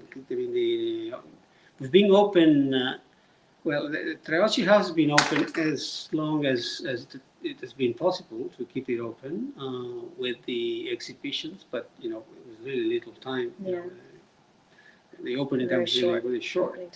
The M9 Museum was a different story. It's been a different story. I stepped in as president right in the middle of the pandemic, though in a period in which we could have opened, but we decided not to because we needed to sort of rethink the whole project and give it a different drive. Because my perception and well, the matter of fact was that it was not working in terms of its ability to attract people, both national, international, and locally. So we decided we would take the chance to, stay close and work behind the scenes to make a new proposition to the people, which is now starting to create its effects. Building a reputation takes a lifetime. It does. Losing it takes 1 minute. Yes. We are in the first phase, and hopefully we won't traverse the 1 minute. Yeah. Did you do any sort of online exhibitions? Yeah, Treocchi, no, except for a few things. There were a few podcasts about some of the photographs that was exhibited at some point. There was a Lartigue exhibition at the time, and some of those were object of storytelling, which was broadcasted in podcasts. For the M9, yes, we did a lot. In fact, most of the activity went on online with workshops. There's two parts of the museum. One is the main and the permanent exhibition is on the 20th century material history of Italy. Yeah. And so there were workshops, narratives of that history broadcasted online. Okay. The same happened with the education programs. We did some of those online. And then since we have reopened officially, essentially with the forest, so-called the 9 forest, an installation with 600 plants, trees and little plants. We've used it as the setting for exhibitions, music exhibition, art exhibitions, and many other things that were very well received, both in terms of people liked it, and a number of people that was we reached out to was in the around I think it was around 30,000 people or so. It was pretty intense program. Yeah. Very systematic, with a lot of these music groups and dancers and yoga and readings, and it was very well received. Good, yeah. And let's talk for a moment about you. So you, as you mentioned, you became the president just in 2019. It was June last year. June last year, 2020. But you have several other roles, and you have had several other roles. So tell us a bit about what else you do. Well, yeah, I've been rector of Ca' Foscari University here for the past 6 years, since October 2014. I stepped down. In fact, I had a period of 3 months where I had both roles. It was pretty hectic. Pretty intense, yeah. And that was very challenging and very interesting and rewarding experience. Nowadays, I'm here. We have decided to reunite the governance of the whole group, Fondazione. So we have 3 entities: this foundation, the M9 Foundation, which is a museum foundation, and the other instrumental company that manages the complex there. Okay. Which is called the 9 District, and they used to have different governance of each of those. We have decided that to reunite them, so I'm chairing the 3 of them. Right. I'm on the board of Unieuro, and it's a great retailer company, the biggest in Italy. Very interesting experience. well, in something that looks very different, but has many overlaps with some of the story. I mean, of the experience I've had, because well, also because of the pandemic, there's a lot of ICT going on, a lot of strategic thinking now, sustainability. So it's very interesting. Well, point of view on the same themes. There's a different one, but you know the focus has several overlaps. Then I also chair this local, it's called DVRI, the Distretto Veneziano della Ricerca e Innovazione. It's an association that collects all the science and cultural institutions in the city. So a bunch of things, yes. But yeah, a lot of it. No, yeah, but you know, I have learned. Well, frankly, the position as director was very challenging. Now, you know, it looks at a lot of things, and as opposed to one, but that one was really huge in terms of effort. And what kind of initiatives or changes did you make as your time as director? Well, 6 years. It's a long time, and there's lots of things that can be done if you want to. I'm proud of my term, of the results we've got. I mean, I worked on top of the results of my predecessor, which made a radical change in our university, and made my life easy in a sense. Easy in one sense because I had sort of an open door to innovation and to innovate. It was more challenging because it was a very high benchmark. So. It was easy to do worse. Yeah. Well, here it's kind of the opposite. Open and close parentheses. So well, we did very well. But I have 2-3 things that I'm very proud of. One is talent attraction. We started a program of recruitment. Recruitment program is very innovative for Italy on co-optation. We co-opted a number of people, leveraging one of the chances that we had as universities. The recruitment for abroad. Right. Allows you to select people and just recruit them without these tenders, public tenders. That was very, and we did it with open calls. Open to the public, and it was, I remember an interview with the Sole 24 Radio 24. They were appalled. How come Italian universities do that? Because we have a question that's intersecting with this theme, with this topic. Professor, have you got some suggestions addressed to young generation to get involved in your cultural projects and follow your foundation? Very good question. Yeah. Well, we have.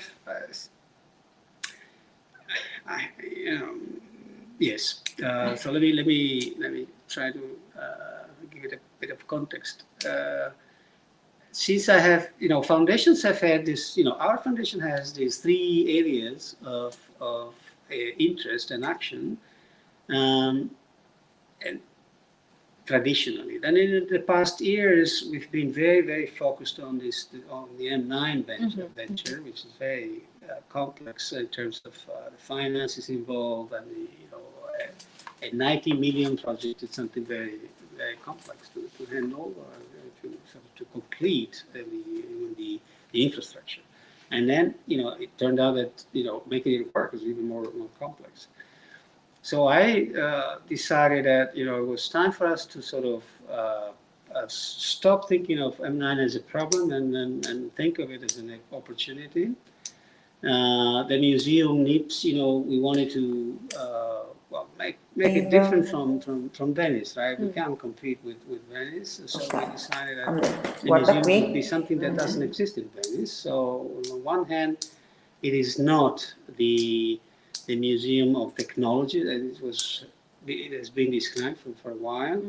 It's the museum where technology serves one purpose, to tell the story of Italy in the 20th century, the history of our country, of the economic growth, the landscape, the politics, and so on. So the material history.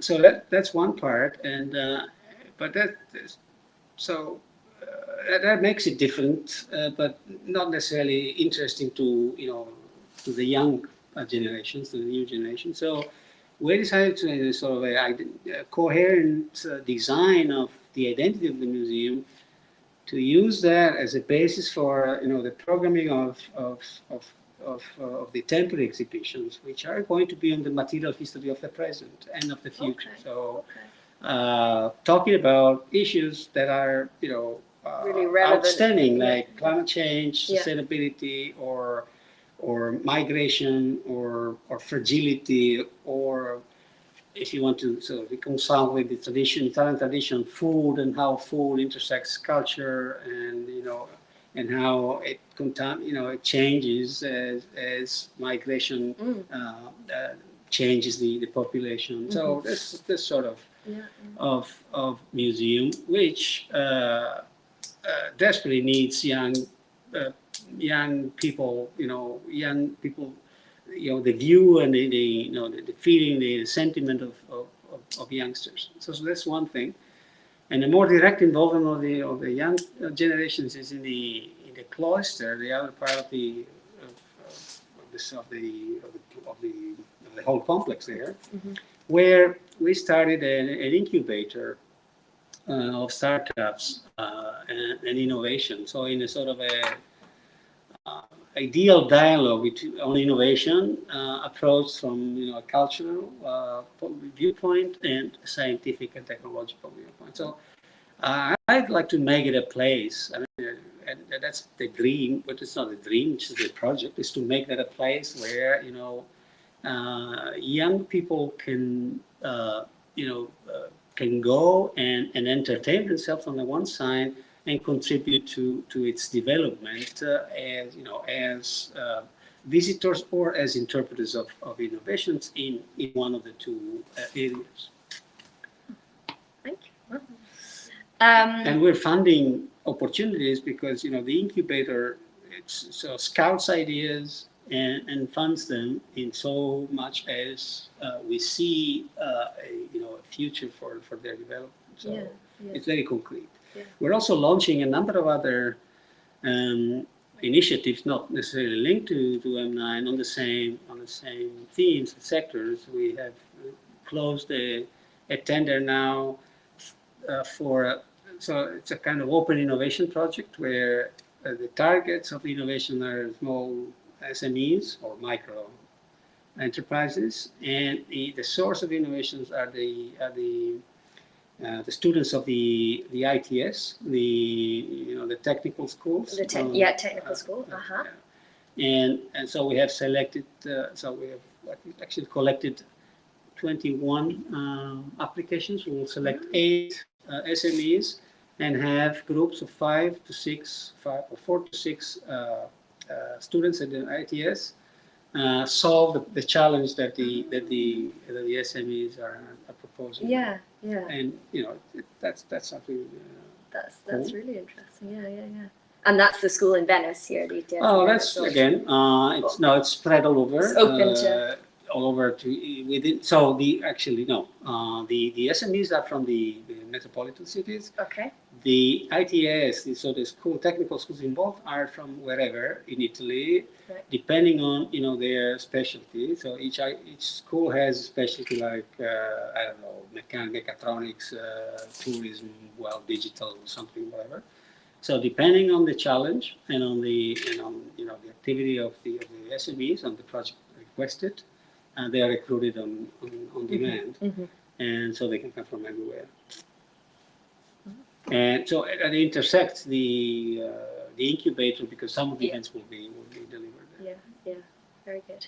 And returning to the city of Venice, and just thinking more generally about the period that we've had and the summer, which might see a return of tourism. What do you think about the future of this city? It's a difficult question, I know, but I'm an optimistic thinker in some sense, although it's a very challenging theme. I mean, we would need a more clear idea of what a broader consensus, let's say, of a different view of the city. It's very different from, you know, the easy prospect of seeing tourism returning to, you know, well, it will take some time, but in the end, it'll soon we'll soon be back in a situation where, you know, there will be flow of tourists coming from all over. Maybe, you know, it'll take more time for the intercontinental flow flies. But in the end, you know, it might take 2 years. In the end, 2 years is not a long time. This would be, in fact, a very good occasion to think differently and start doing things and acting to make the city more, you know, to make the city a target for new residents. Yeah, that's essentially the issue. The question is how, and if you ask me, the starting point is to create the conditions to have interesting jobs here. Currently, you know, the jobs that are offered, even also to our students in the end, are mostly linked to tourism, because it's the by far main source of, you know, my main sector of activity, economic activity. And they're not necessarily very interesting, right? I mean, a quote, I mean, a fraction, yes, but mostly they're not. So people, you know, at least the young generations like you, I mean, you know, are not linked to a place necessarily. You want to, you know, since we spend, you know, half of our time working, you know, what at least at my age, you know, when I was young, I was, you know, I lived in 6, 7 different cities, and I was always after a nice job, an interesting job in a decent place. So here we have a wonderful place, but we need to create decent jobs, attracting jobs. So can we do that? I believe so. You know, will it take a long time? Yes. I mean, to get you know, the final goal, yes, but we can start immediately. And this initiative that we've started in mine is one contribution that we're giving. Then to, you know, to accomplish the project, to reach our, you know, the final goal, one needs to think of the city as a whole. You know, creating a synergy between this part of the lagoon city and the mainland city. We need to have a decent perspective in the you know, to requalify Porto Marghera and all the, you know, the brownfields there, and to plant a totally new fabric of you know, of industries and companies and activities that, you know, green tech and all that. You know, we have destroyed a huge piece of land, and now it's time to get it back and you know, and to make it a place where, you know, it generates energy and welcomes, you know, people that, you know, can then have salaries that make it affordable, make Venice affordable. Definitely, yeah, because I imagine a lot of students at Ca' Foscari, for example, they find it very difficult to find housing in Venice. Yeah, they compete with tourists and short-term rentals in general. That's one issue. But, you know, if I were, you know, it also has, you know, it also has to be. I mean, you have also to create incentives for the locals and owners to rent their apartments in a profit, you know, in a way that makes it profitable, right? So one way is to again create jobs that allow the, you know, the people with those jobs to pay rents that are competitive. And, you know, if you employ engineers and you pay them decently, if you employ, you know, high-level people, you know, those people will be extremely happy to spend their time in Venice from all over. it's hard to get there, but if we don't get started, we will never get there. Definitely, definitely. And do you think maybe this is the moment to be starting? It's any time. As soon as possible. It's certainly, we're already late, so the sooner the better. And this period has created a discontinuity, a high discontinuity. Has shown if there was any need, there was no need.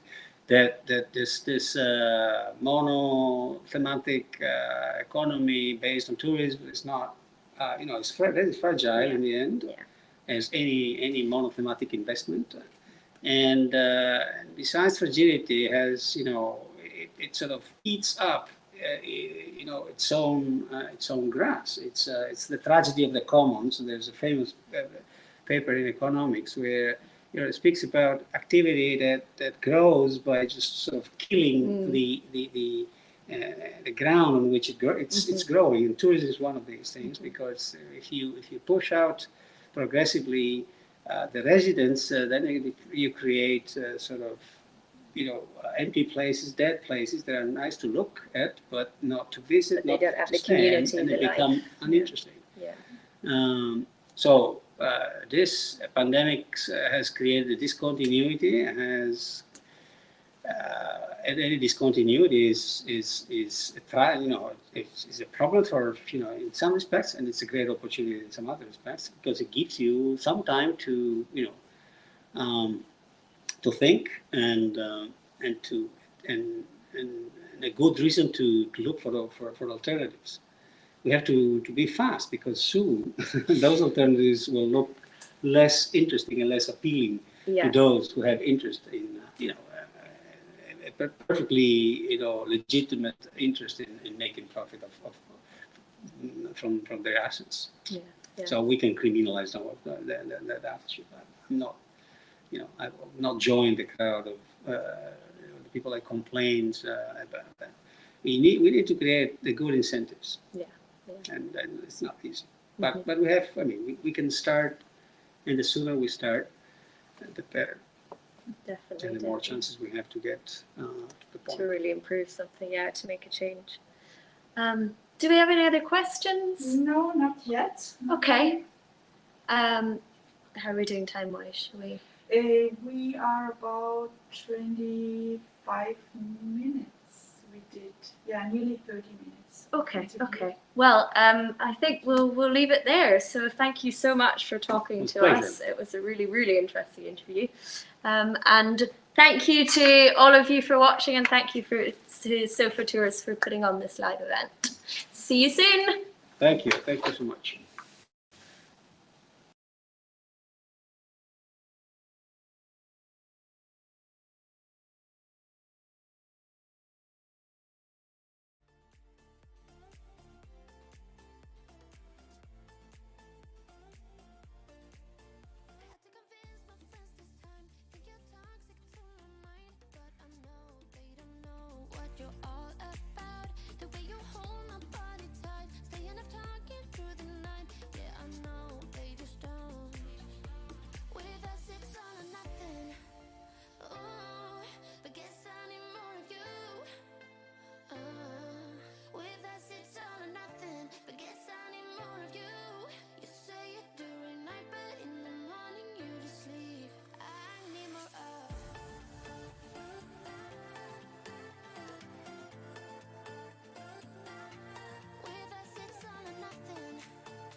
You know that I'ma keep it cool. With you I feel like breaking rules. On the edge, looking out with no parachute.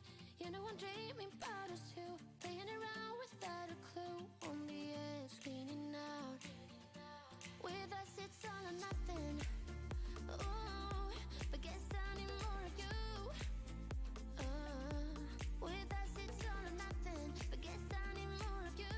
You say it during night, but in the morning you just leave. With us it's all or nothing. Ooh, but guess I need more of you.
no parachute. You know I'm dreaming about us two, playing around without a clue. On the edge, leaning out. With us, it's all or nothing. Ooh, but guess I need more of you. With us, it's all or nothing. But guess I need more of you. You say it during night, but in the morning you just leave. With us, it's all or nothing. Ooh, but guess I need more of you. With us, it's all or nothing. But guess I need more of you. You say it during night, but in the morning you just leave.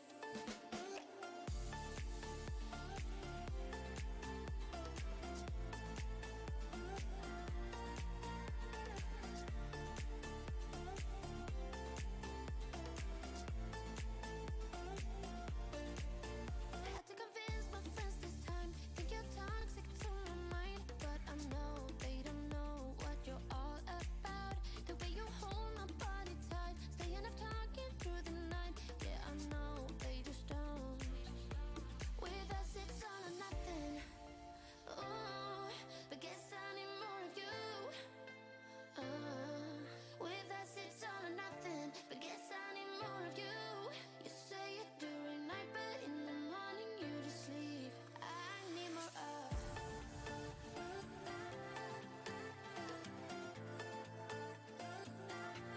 With us, it's all or nothing.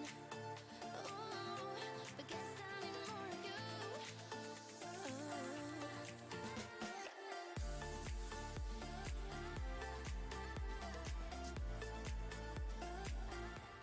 You know that I'ma keep it cool. With you I feel like breaking rules. On the edge, looking out with no parachute. You know I'm dreaming about us two, playing around without a clue. On the edge, leaning out.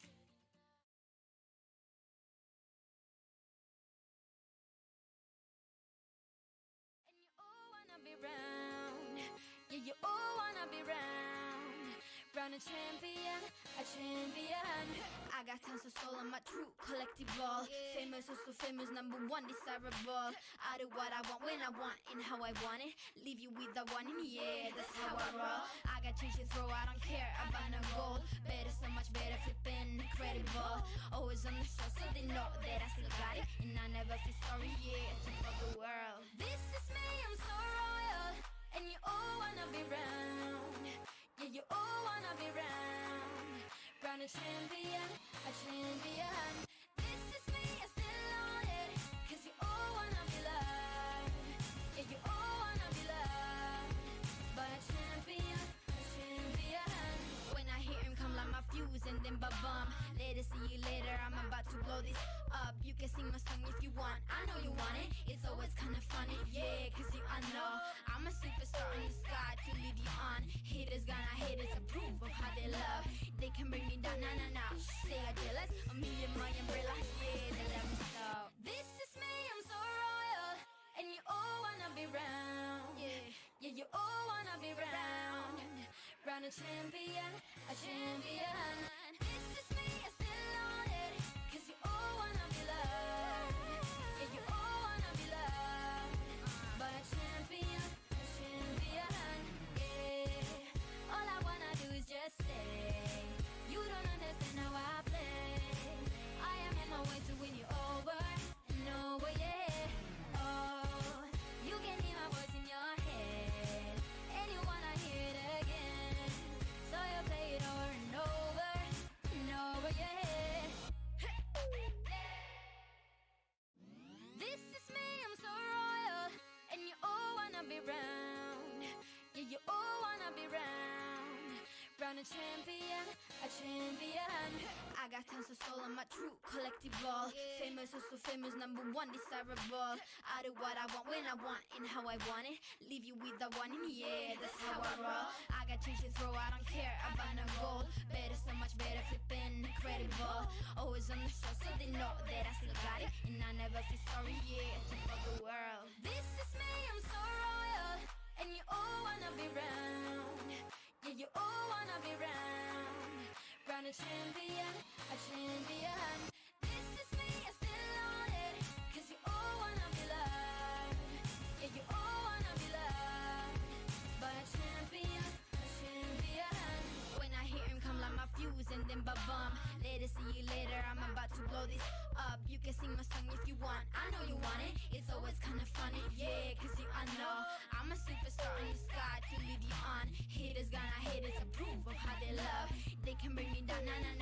They are jealous of me and my umbrella. Yeah, they love me so. This is me, I'm so royal, and you all wanna be round. Yeah, yeah, you all wanna be round. Round a champion, a champion. This is me, I still on it, 'cause you all wanna be loved. Yeah, you all wanna be loved by a champion, a champion. Yeah, all I wanna do is just say, you don't understand how I play. I am in my way to win you over and over, yeah. Oh, you can hear my voice in your head, and you wanna hear it again. So you play it over and over and over, yeah. This is me, I'm so royal, and you all wanna be round. Yeah, you all wanna be round. Round a champion, a champion. I got tons of soul on my true collectible. Famous, oh so famous, number one desirable. I do what I want, when I want, and how I want it. Leave you with the one, and yeah, that's how I roll. I got change to throw, I don't care about no gold. Better, so much better, flipping incredible. Always on the show, so they know that I still got it, and I never feel sorry, yeah, to top of the world. This is me, I'm so royal, and you all wanna be round. Yeah, you all wanna be round. Round a champion, a champion. This is me, I still on it, 'cause you all wanna be loved. Yeah, you all wanna be loved by a champion, a champion. When I hear him come like my fuse and then ba-bum. Later, see you later, I'm about to blow this up. You can sing my song if you want, I know you want it. It's always kinda funny, yeah, 'cause you, I know I'm a superstar in the sky to lead you on. Haters gonna hate us, approve of how they love. They can bring me down, nah, nah, nah. They are jealous of me and my umbrella, yeah, they love me so. This is me, I'm so royal, and you all wanna be round. Yeah, yeah, you all wanna be round. Round a champion, a champion. This is me, I still on it, 'cause you all wanna be loved. Yeah, you all wanna be loved by a champion, a champion. Yeah, all I wanna do is just say, you don't understand how I play. I am in my way to win you over and over, yeah. Oh, you can hear my voice in your head, and you wanna hear it again.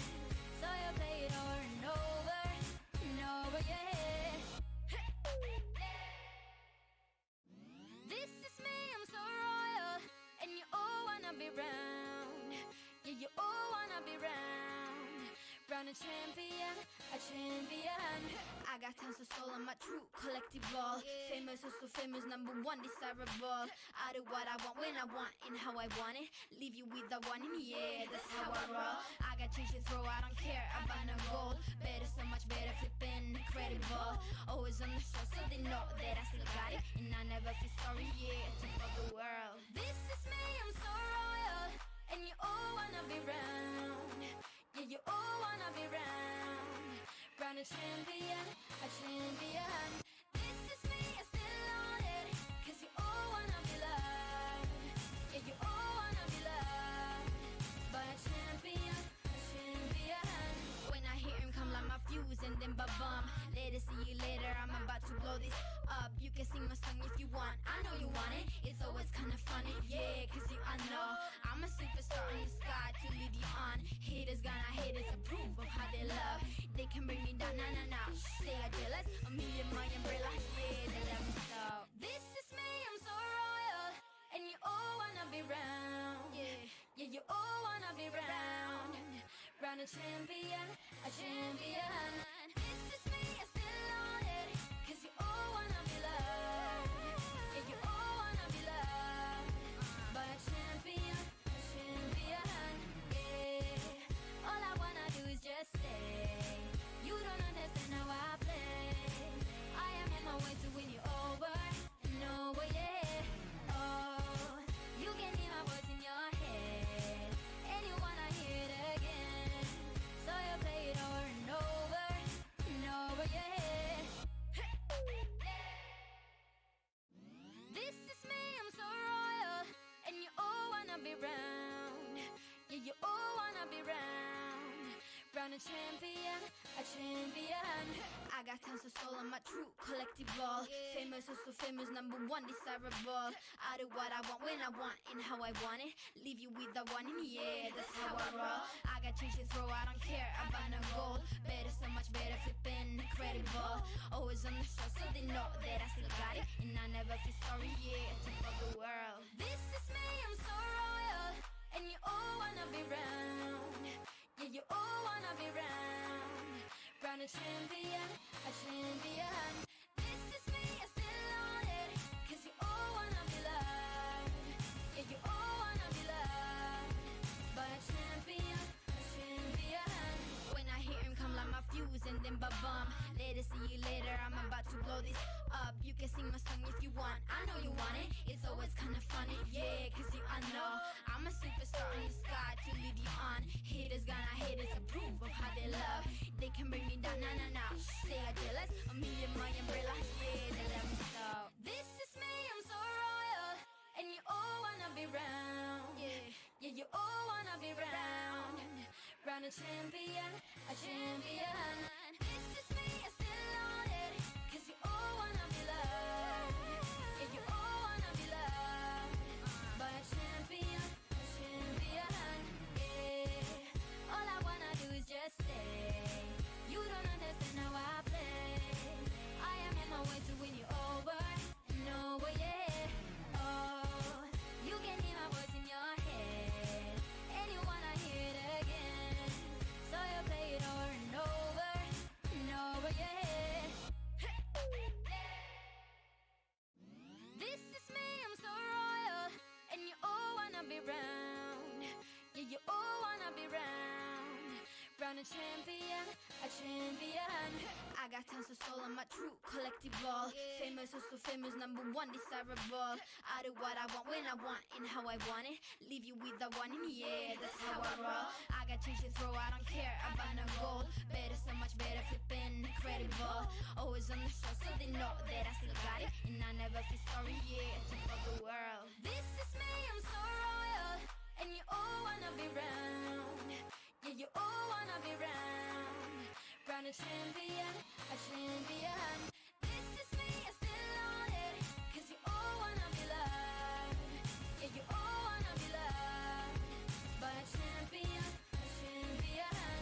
When I hear him come like my fuse and then ba-bum. Later, see you later, I'm about to blow this up. You can sing my song if you want, I know you want it. It's always kinda funny, yeah, cause I know I'm a superstar in the sky to lead you on. Haters gonna hate it, approve of how they love. They can bring me down, nah, nah, nah. They are jealous of me and my umbrella, yeah, they love me so. This is me, I'm so royal. And you all wanna be round, yeah, yeah, you all wanna be round. Round a champion, a champion. This is me, I still on it. Cause you all wanna be loved. Yeah, you all wanna be loved. But a champion, yeah. All I wanna do is just say, you don't understand how I play. I am in my way to win you over and over, yeah. Oh, you can hear my voice in your head, and you wanna hear it again. So you play it over and over and over, yeah. This is me, I'm so royal, and you all wanna be round. Yeah, you all wanna be round. Round a champion, a champion. I got tons of soul, I'm a true collectible. Famous, also famous, number one desirable. I do what I want when I want and how I want it. Leave you with the one in the air, that's how I roll. I got change to throw, I don't care about no gold. Better, so much better, flipping incredible. Always on the show, so they know that I still got it. And I never feel sorry, yeah, top of the world. This is me, I'm so royal. And you all wanna be round. Yeah, you all wanna be round. Round a champion, a champion. This is me, I still on it. Cause you all wanna be loved. Yeah, you all wanna be loved. But a champion, a champion. When I hear him come like my fuse and then ba-bum. Later, see you later, I'm about to blow this up. You can sing my song if you want, I know you want it. It's always kinda funny, yeah, cause I know I'm a superstar in the sky to lead you on. Haters gonna hate it, approve of how they love. They can bring me down, nah, nah, nah. They are jealous of me and my umbrella, yeah, they love me so. This is me, I'm so royal, and you all wanna be round. Yeah, you all wanna be round. Round a champion, a champion. This is me, I still on it, 'cause you all wanna be loved. Yeah, you all wanna be loved by a champion, a champion. Yeah, all I wanna do is just say, you don't understand how I play. I am in my way to win you over and over, yeah. Oh, you can hear my voice in your head, and you wanna hear it again. So you play it over and over and over, yeah. This is me, I'm so royal, and you all wanna be round. Yeah, you all wanna be round. Round a champion, a champion. I got tons of soul on my true collectible.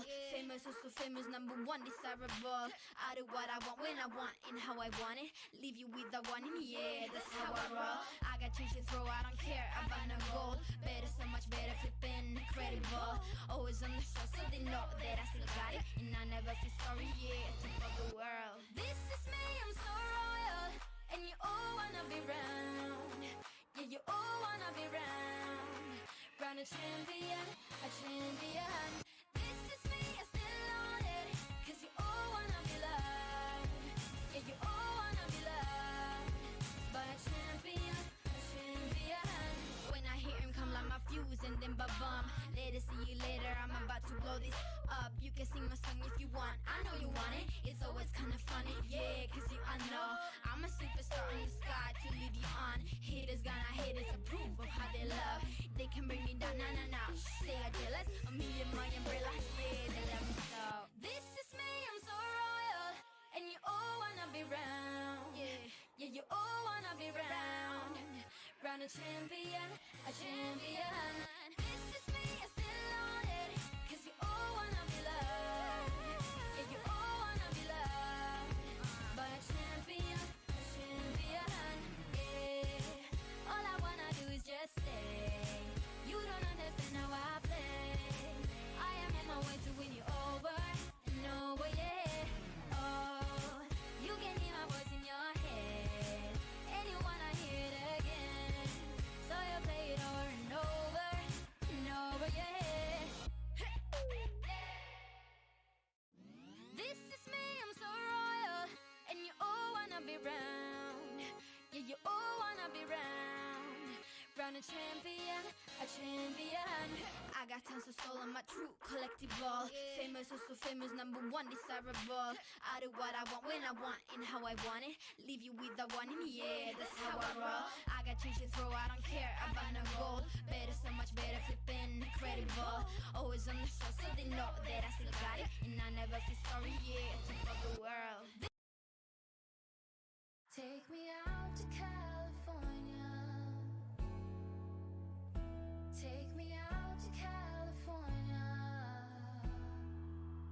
I feel the day is coming to an end, and my eyes are drawn to southern skies. But I'll be coming home soon. Yeah, I'll be coming home soon. So take me out to California, where the sun is always high, where the streets are paved with gold and no one ever gets old. I'll be longing for that day till you come and take me home. California, California, here I come. I've seen it all upon the silver screen, the happy faces and a sign upon a hill. The wine is flowing and the fields forever green.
day is coming to an end, and my eyes are drawn to southern skies. But I'll be coming home soon. Yeah, I'll be coming home soon. So take me out to California, where the sun is always high, where the streets are paved with gold and no one ever gets old. I'll be longing for that day till you come and take me home. California, California, here I come. I've seen it all upon the silver screen, the happy faces and a sign upon a hill. The wine is flowing and the fields forever green, and all your hopes and dreams will always be fulfilled. So I'll be coming real soon. Yeah, I'll be coming real soon. So take me out to California, where the sun is always high, where the streets are paved with gold and no one ever gets old. I'll be longing for that day till you come and take me home. California, California, here I come.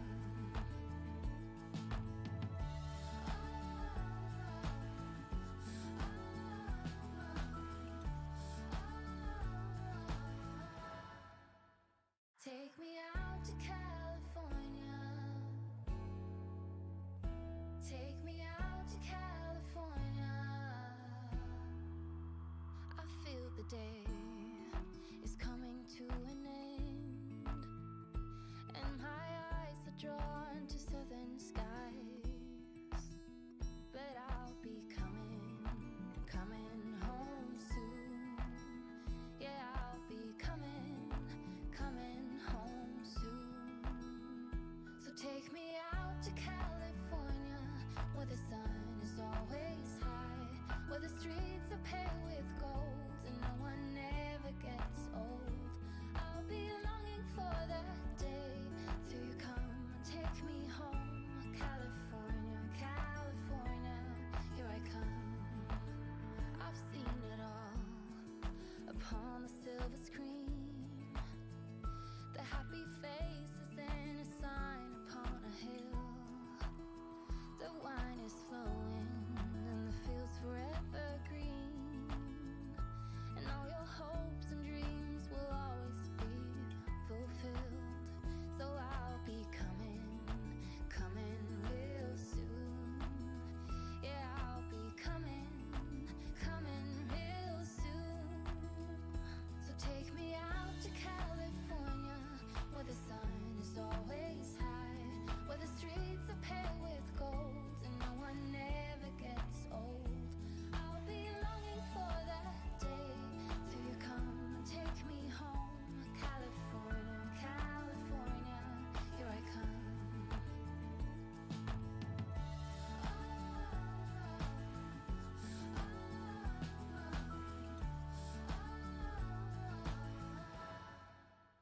Take me out to California. Take me out to California. I feel the day is coming to an end, and my eyes are drawn to southern skies. But I'll be coming home soon. Yeah, I'll be coming home soon. So take me out to California, where the sun is always high, where the streets are paved with gold and no one ever gets old. I'll be longing for that day till you come and take me home. California, California, here I come. I've seen it all upon the silver screen, the happy faces and a sign upon a hill. The wine is flowing and the fields forever green,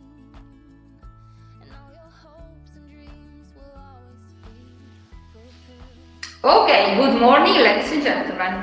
Today we are talking about art and museums, and Venice is very special for this kind of stuff. This morning you saw some museums, and now we are in an art gallery. My name is Romena Brugnerotto, Live-in-Venice, and I'm here with Aurora Sonda, that is one of the owner, I say. Yes, owner. That's right. Of an art gallery. In the St. Mark district. Actually, we are very, very close to Palazzo Grassi and Campo Santo Stefano, so it's very easy to arrive here. Just take line number 1, get off in Sant'Angelo, or just you come to Santa Maria del Giglio, and you can just walk and arrive here. So today we are here with Aurora Sonda in this beautiful gallery in this district, and I want to introduce her. Hi, Aurora. Hi, nice to see you and meet you. Yeah, it's the first time I'm here, so I'm just happy to know a new person in Venice. And so tell us about your background, why you decided to open an art gallery in Venice. I'm actually born in Slovenia, and I came here to Venice to study art history, and specifically contemporary art.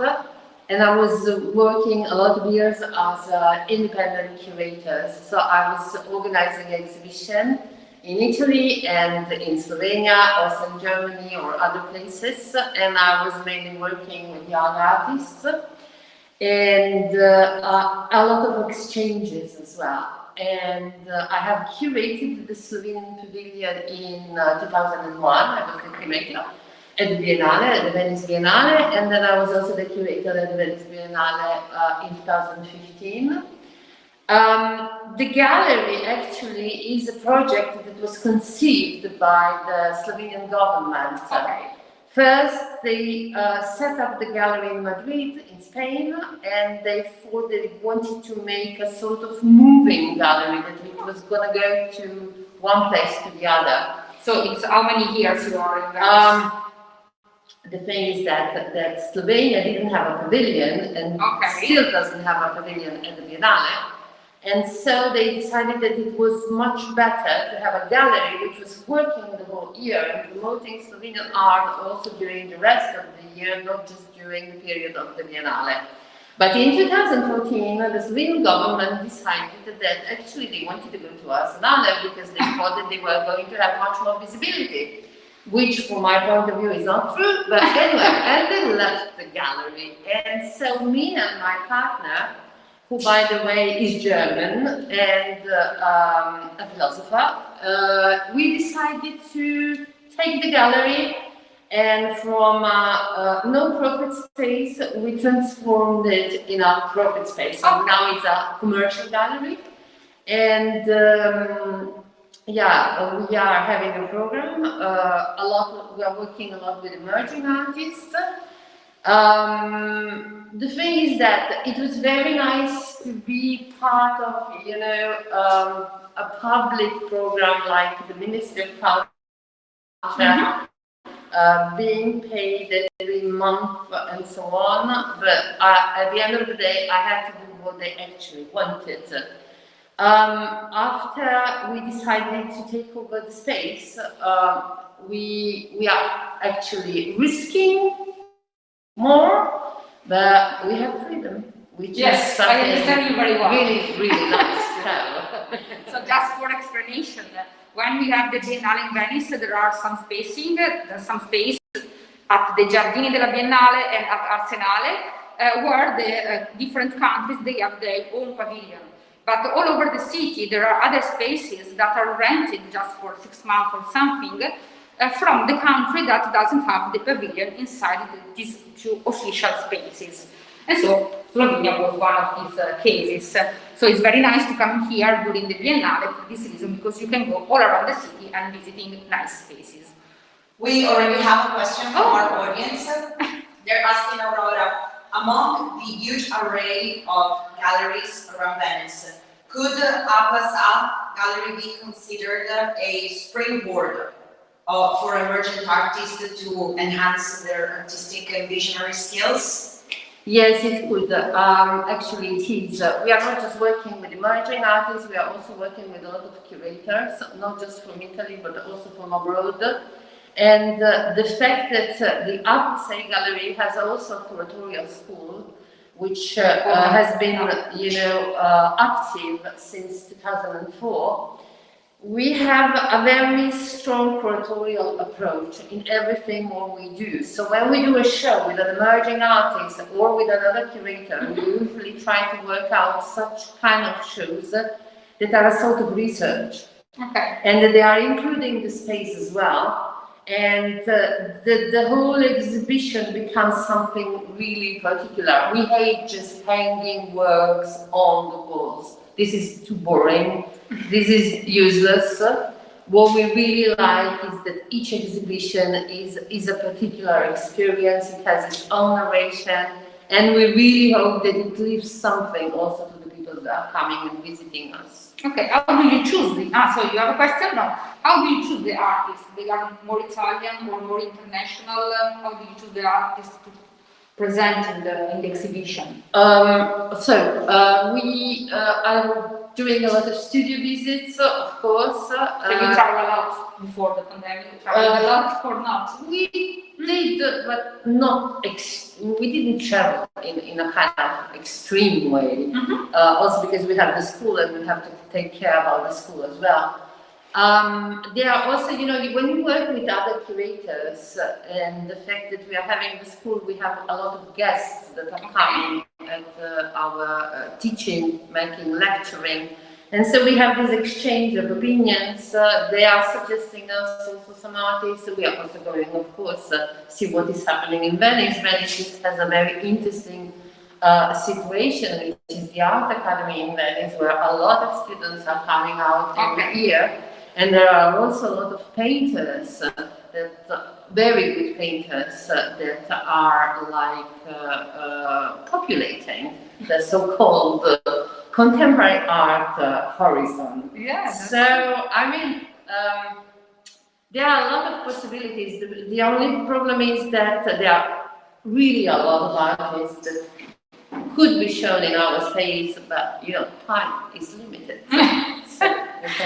So how many exhibitions do you have during the year, normally in the spaces? Between 4 and 5. Okay, so you change every two, 3 months. Yeah, because it's a sort of sedimentation, I would call it. The fact that you have an exhibition, it has to last in the space, and also you need to promote the show properly. Yeah, that's true. If a show is just, if you are changing a show every every month, you don't have really the time to promote the artist, the show, the gallery, everything.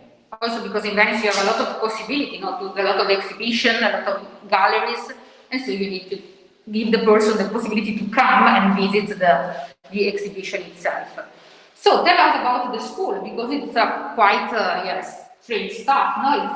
It's a good idea to have a school in Venice, and what is the purpose of the school?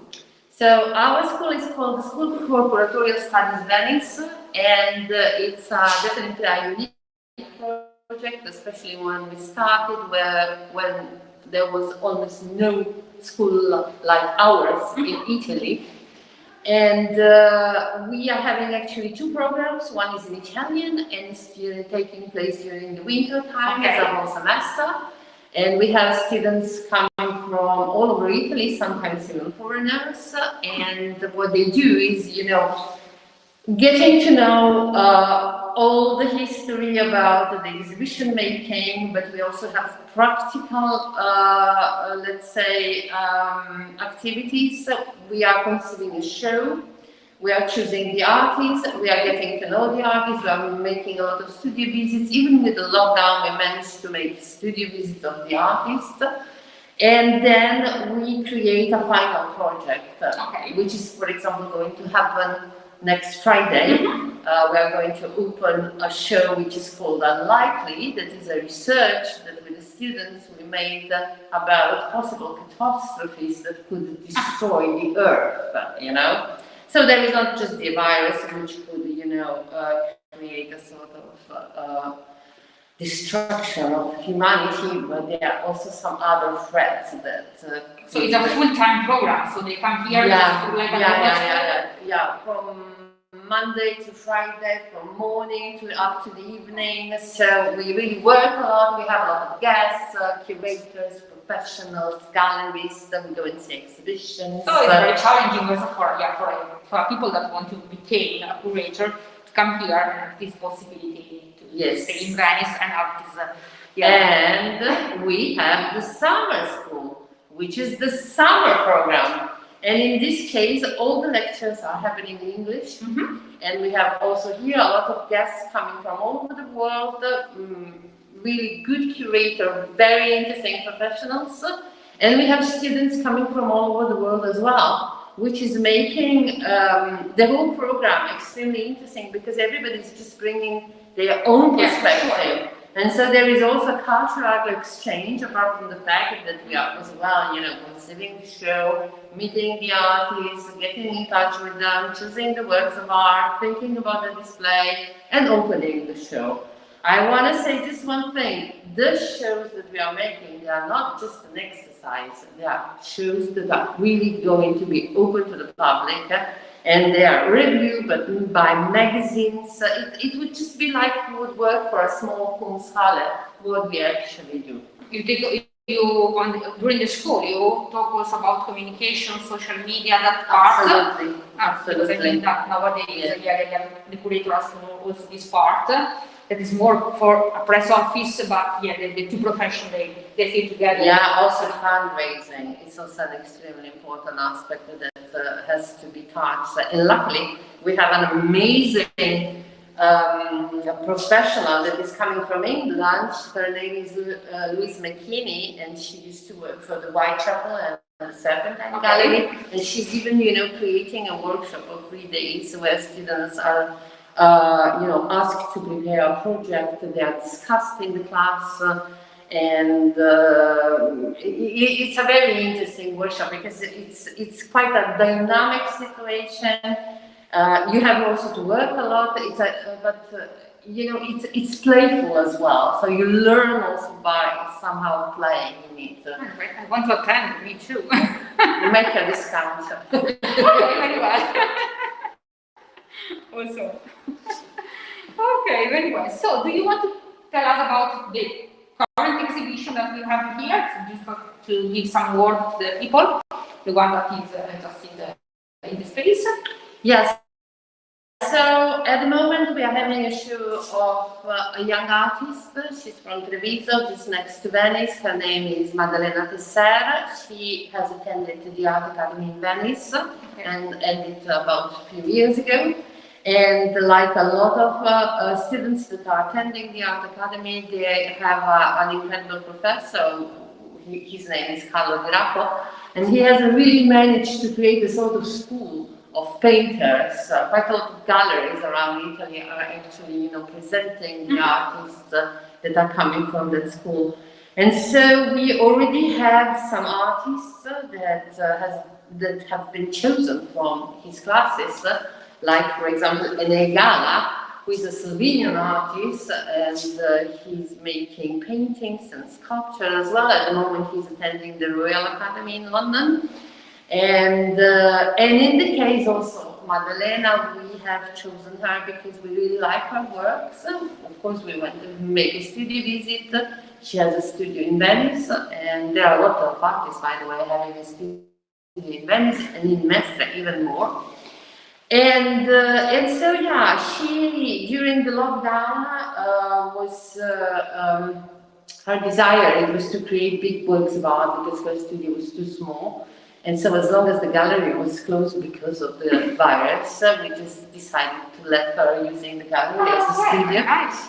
And so she managed to paint those huge paintings that you see just behind my shoulders. And as you can see from the paintings that you see behind my shoulders, she's really focused on female figures. Yes. We have a question. What do you expect from the future? Do you think to open other galleries in the city? Not at all. No, that's enough. I mean, we are actually not, following the school and the gallery together. We have, of course, the staff and everything, but it's very important for us to be present during the program, with our guests, with our lectures, and also because we are also learning from, the people coming. I think that every time meet the people that arrive. Of course, and so opening another gallery would mean that we wouldn't be able to follow all the things. And there is also another important aspect. When you work, you have to have fun. If you work too much, you stop having fun. And so, no way to have another gallery. I love your answer. Fabulous. I have a question, if I may. What do you think are the challenges for a foreign artist to come in Venice and expose their work? It depends on the artist. It depends of the background of the artist. Having an exhibition even at the Biennale, if you don't have a strong gallery behind you, or if you don't have a good CV or whatever, or if having a good work, unfortunately, in this world where the market is actually dominating, sometimes doesn't mean too much. And therefore, it could be useless to have a show in Venice sometimes, but everywhere, not just Venice, everywhere. So how would you, what kind of advice would you give artists in general? If they want to come to Venice, so what would you recommend that they do? Contemporary arts, obviously, since it's your expertise.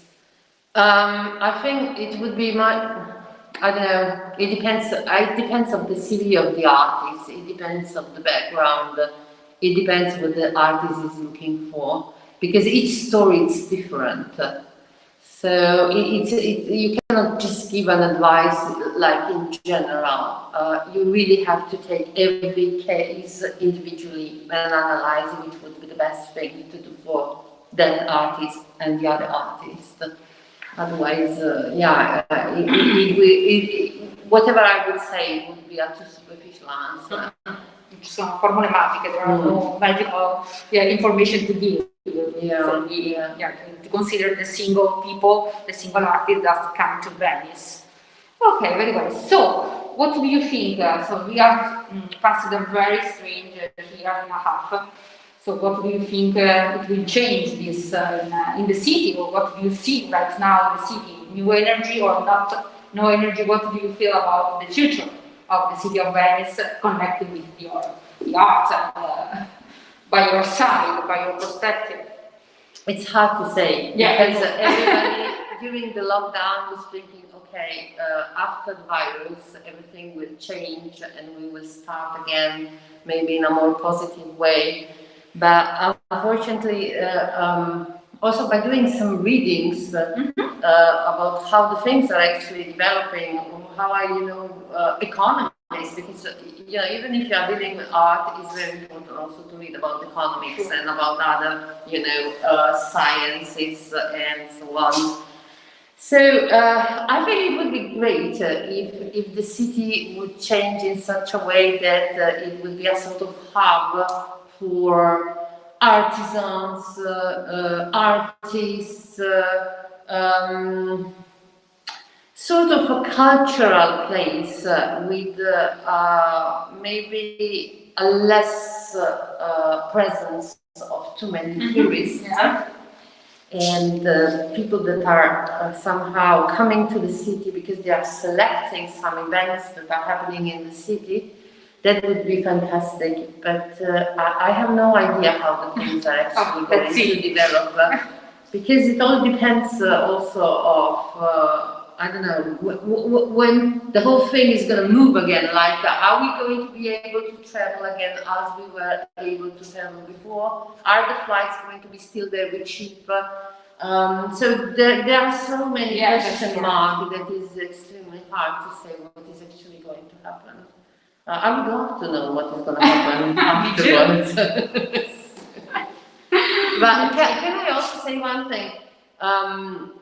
As long as this is something that people are listening and following because they want to come to Venice probably, and so this part of Venice, which is just next to Palazzo Grassi and is just on the left side of the Accademia Bridge, it's a very interesting corner for galleries.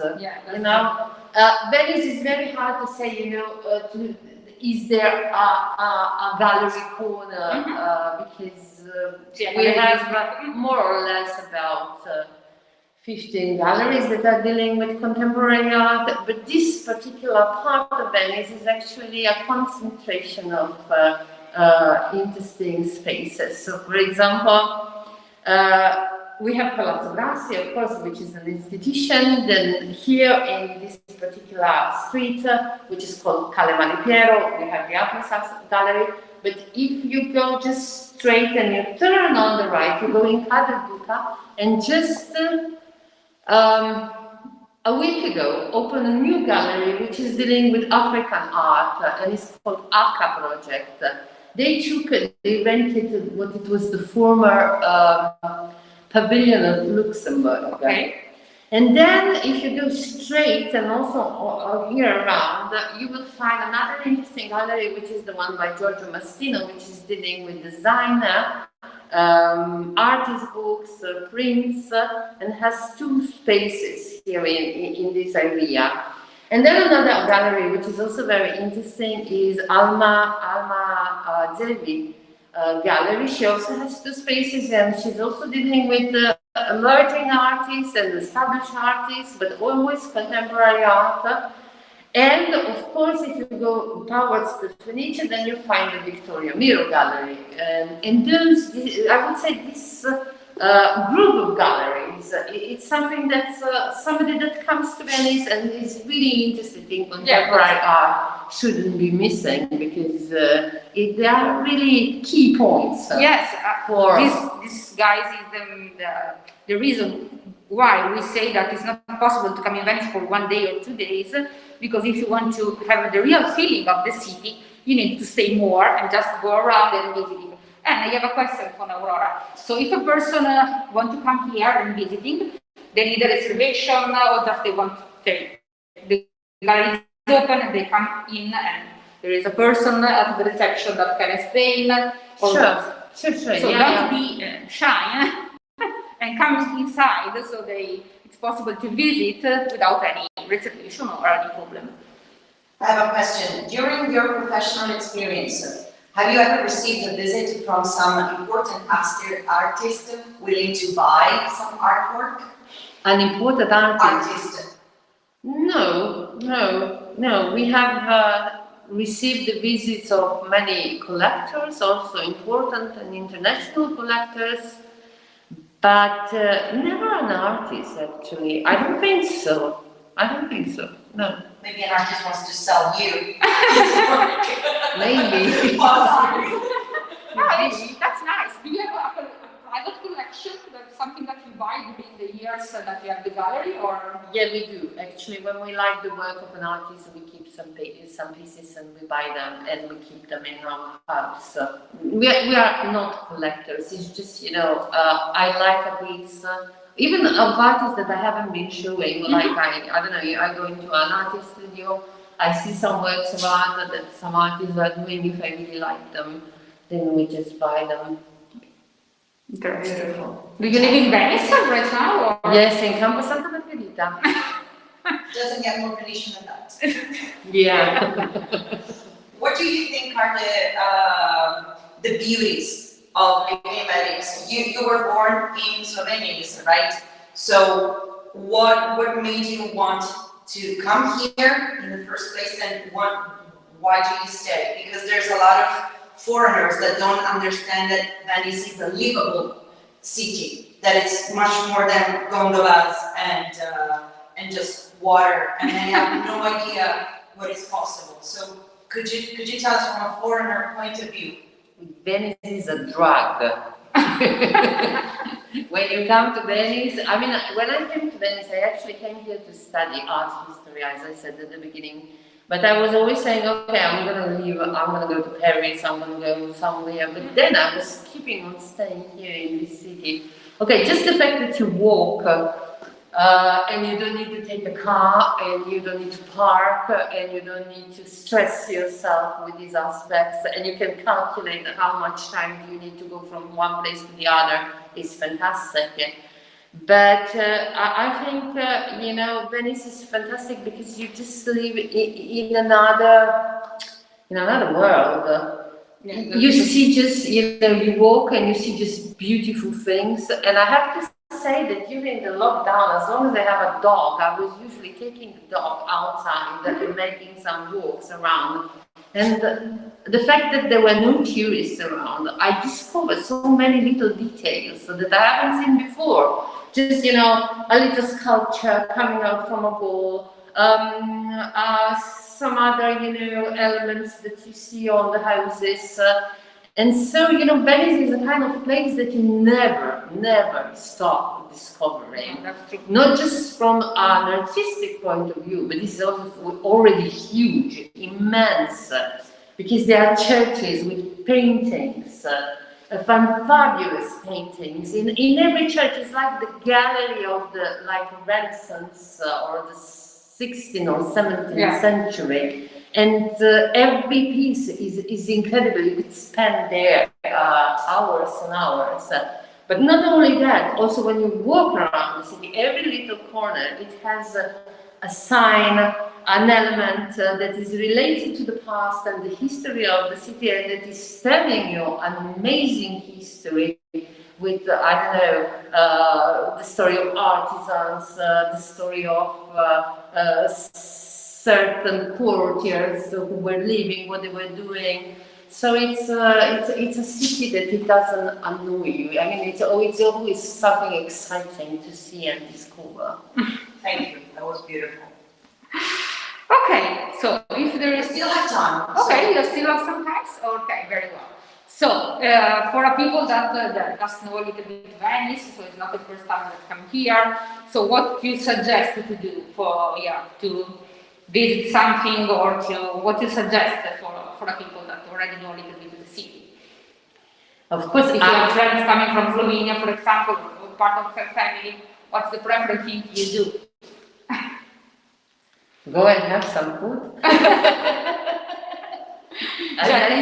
A nice lunch or dinner, like in Campo Santa Margherita, you have to go to the Bifora. I mean, it's absolutely gorgeous, so fantastic to have a lunch there, sitting outside. Yeah, and I think that when Aurora was talking, I was thinking about the beauty of living in Venice.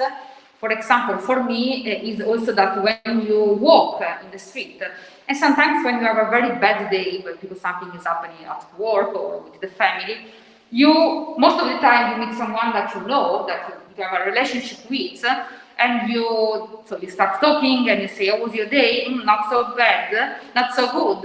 And so it's like, okay, let's go for a spritz. And the spritz will change your day. It's not just evening. Yes, in an evening, yeah. It's not such a legend or something, but really have the possibility to meet someone because you are walking and you met someone and start talking about what's happening. And sometimes you just forgot what was your problem, and you just spend the evening together, just drinking and eating. It really changed the way of living for the person. Yeah, I have a suggestion though, because before the so-called virus, the virus has stopped all the activities.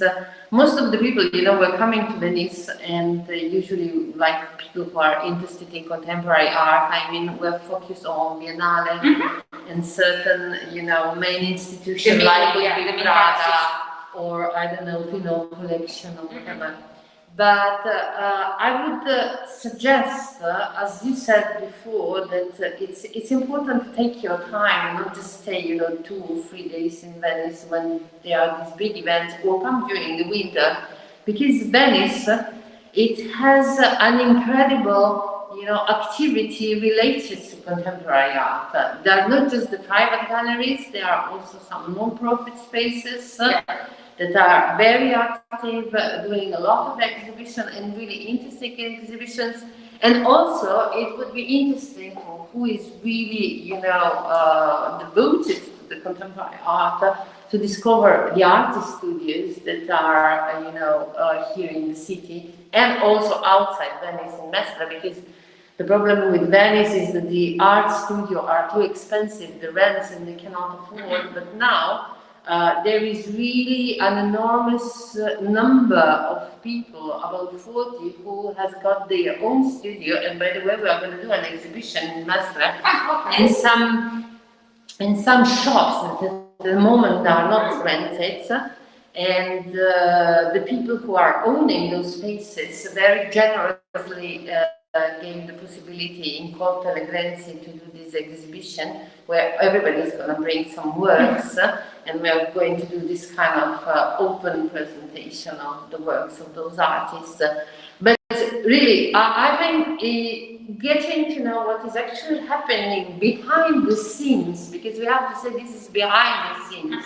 Behind the mini events. Yeah, it's something that especially who is an amateur of contemporary art should absolutely do, and take their own time, and also come during the winter time, autumn, February, March, when you don't have such a big event, but you have a lot to see, and you can really visit those spaces in a kind of relaxed and quiet way, and you might really get some interesting surprises. So thank you so much, everybody, and thank you, Aurora, for the hospitality here in the gallery, and thank you, SofaTour, because it's our partner on this program. And see you later, because I'm going to Cadoro at 6 p.m. tonight. Ciao! Bye!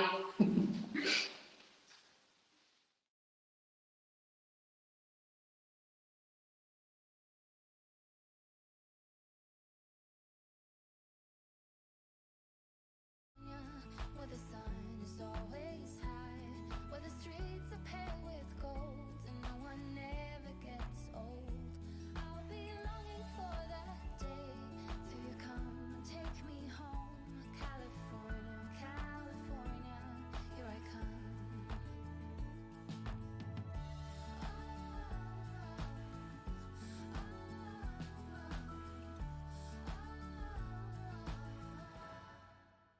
Take me out to California. Take me out to California. I feel the day is coming to an end, and my eyes are drawn to southern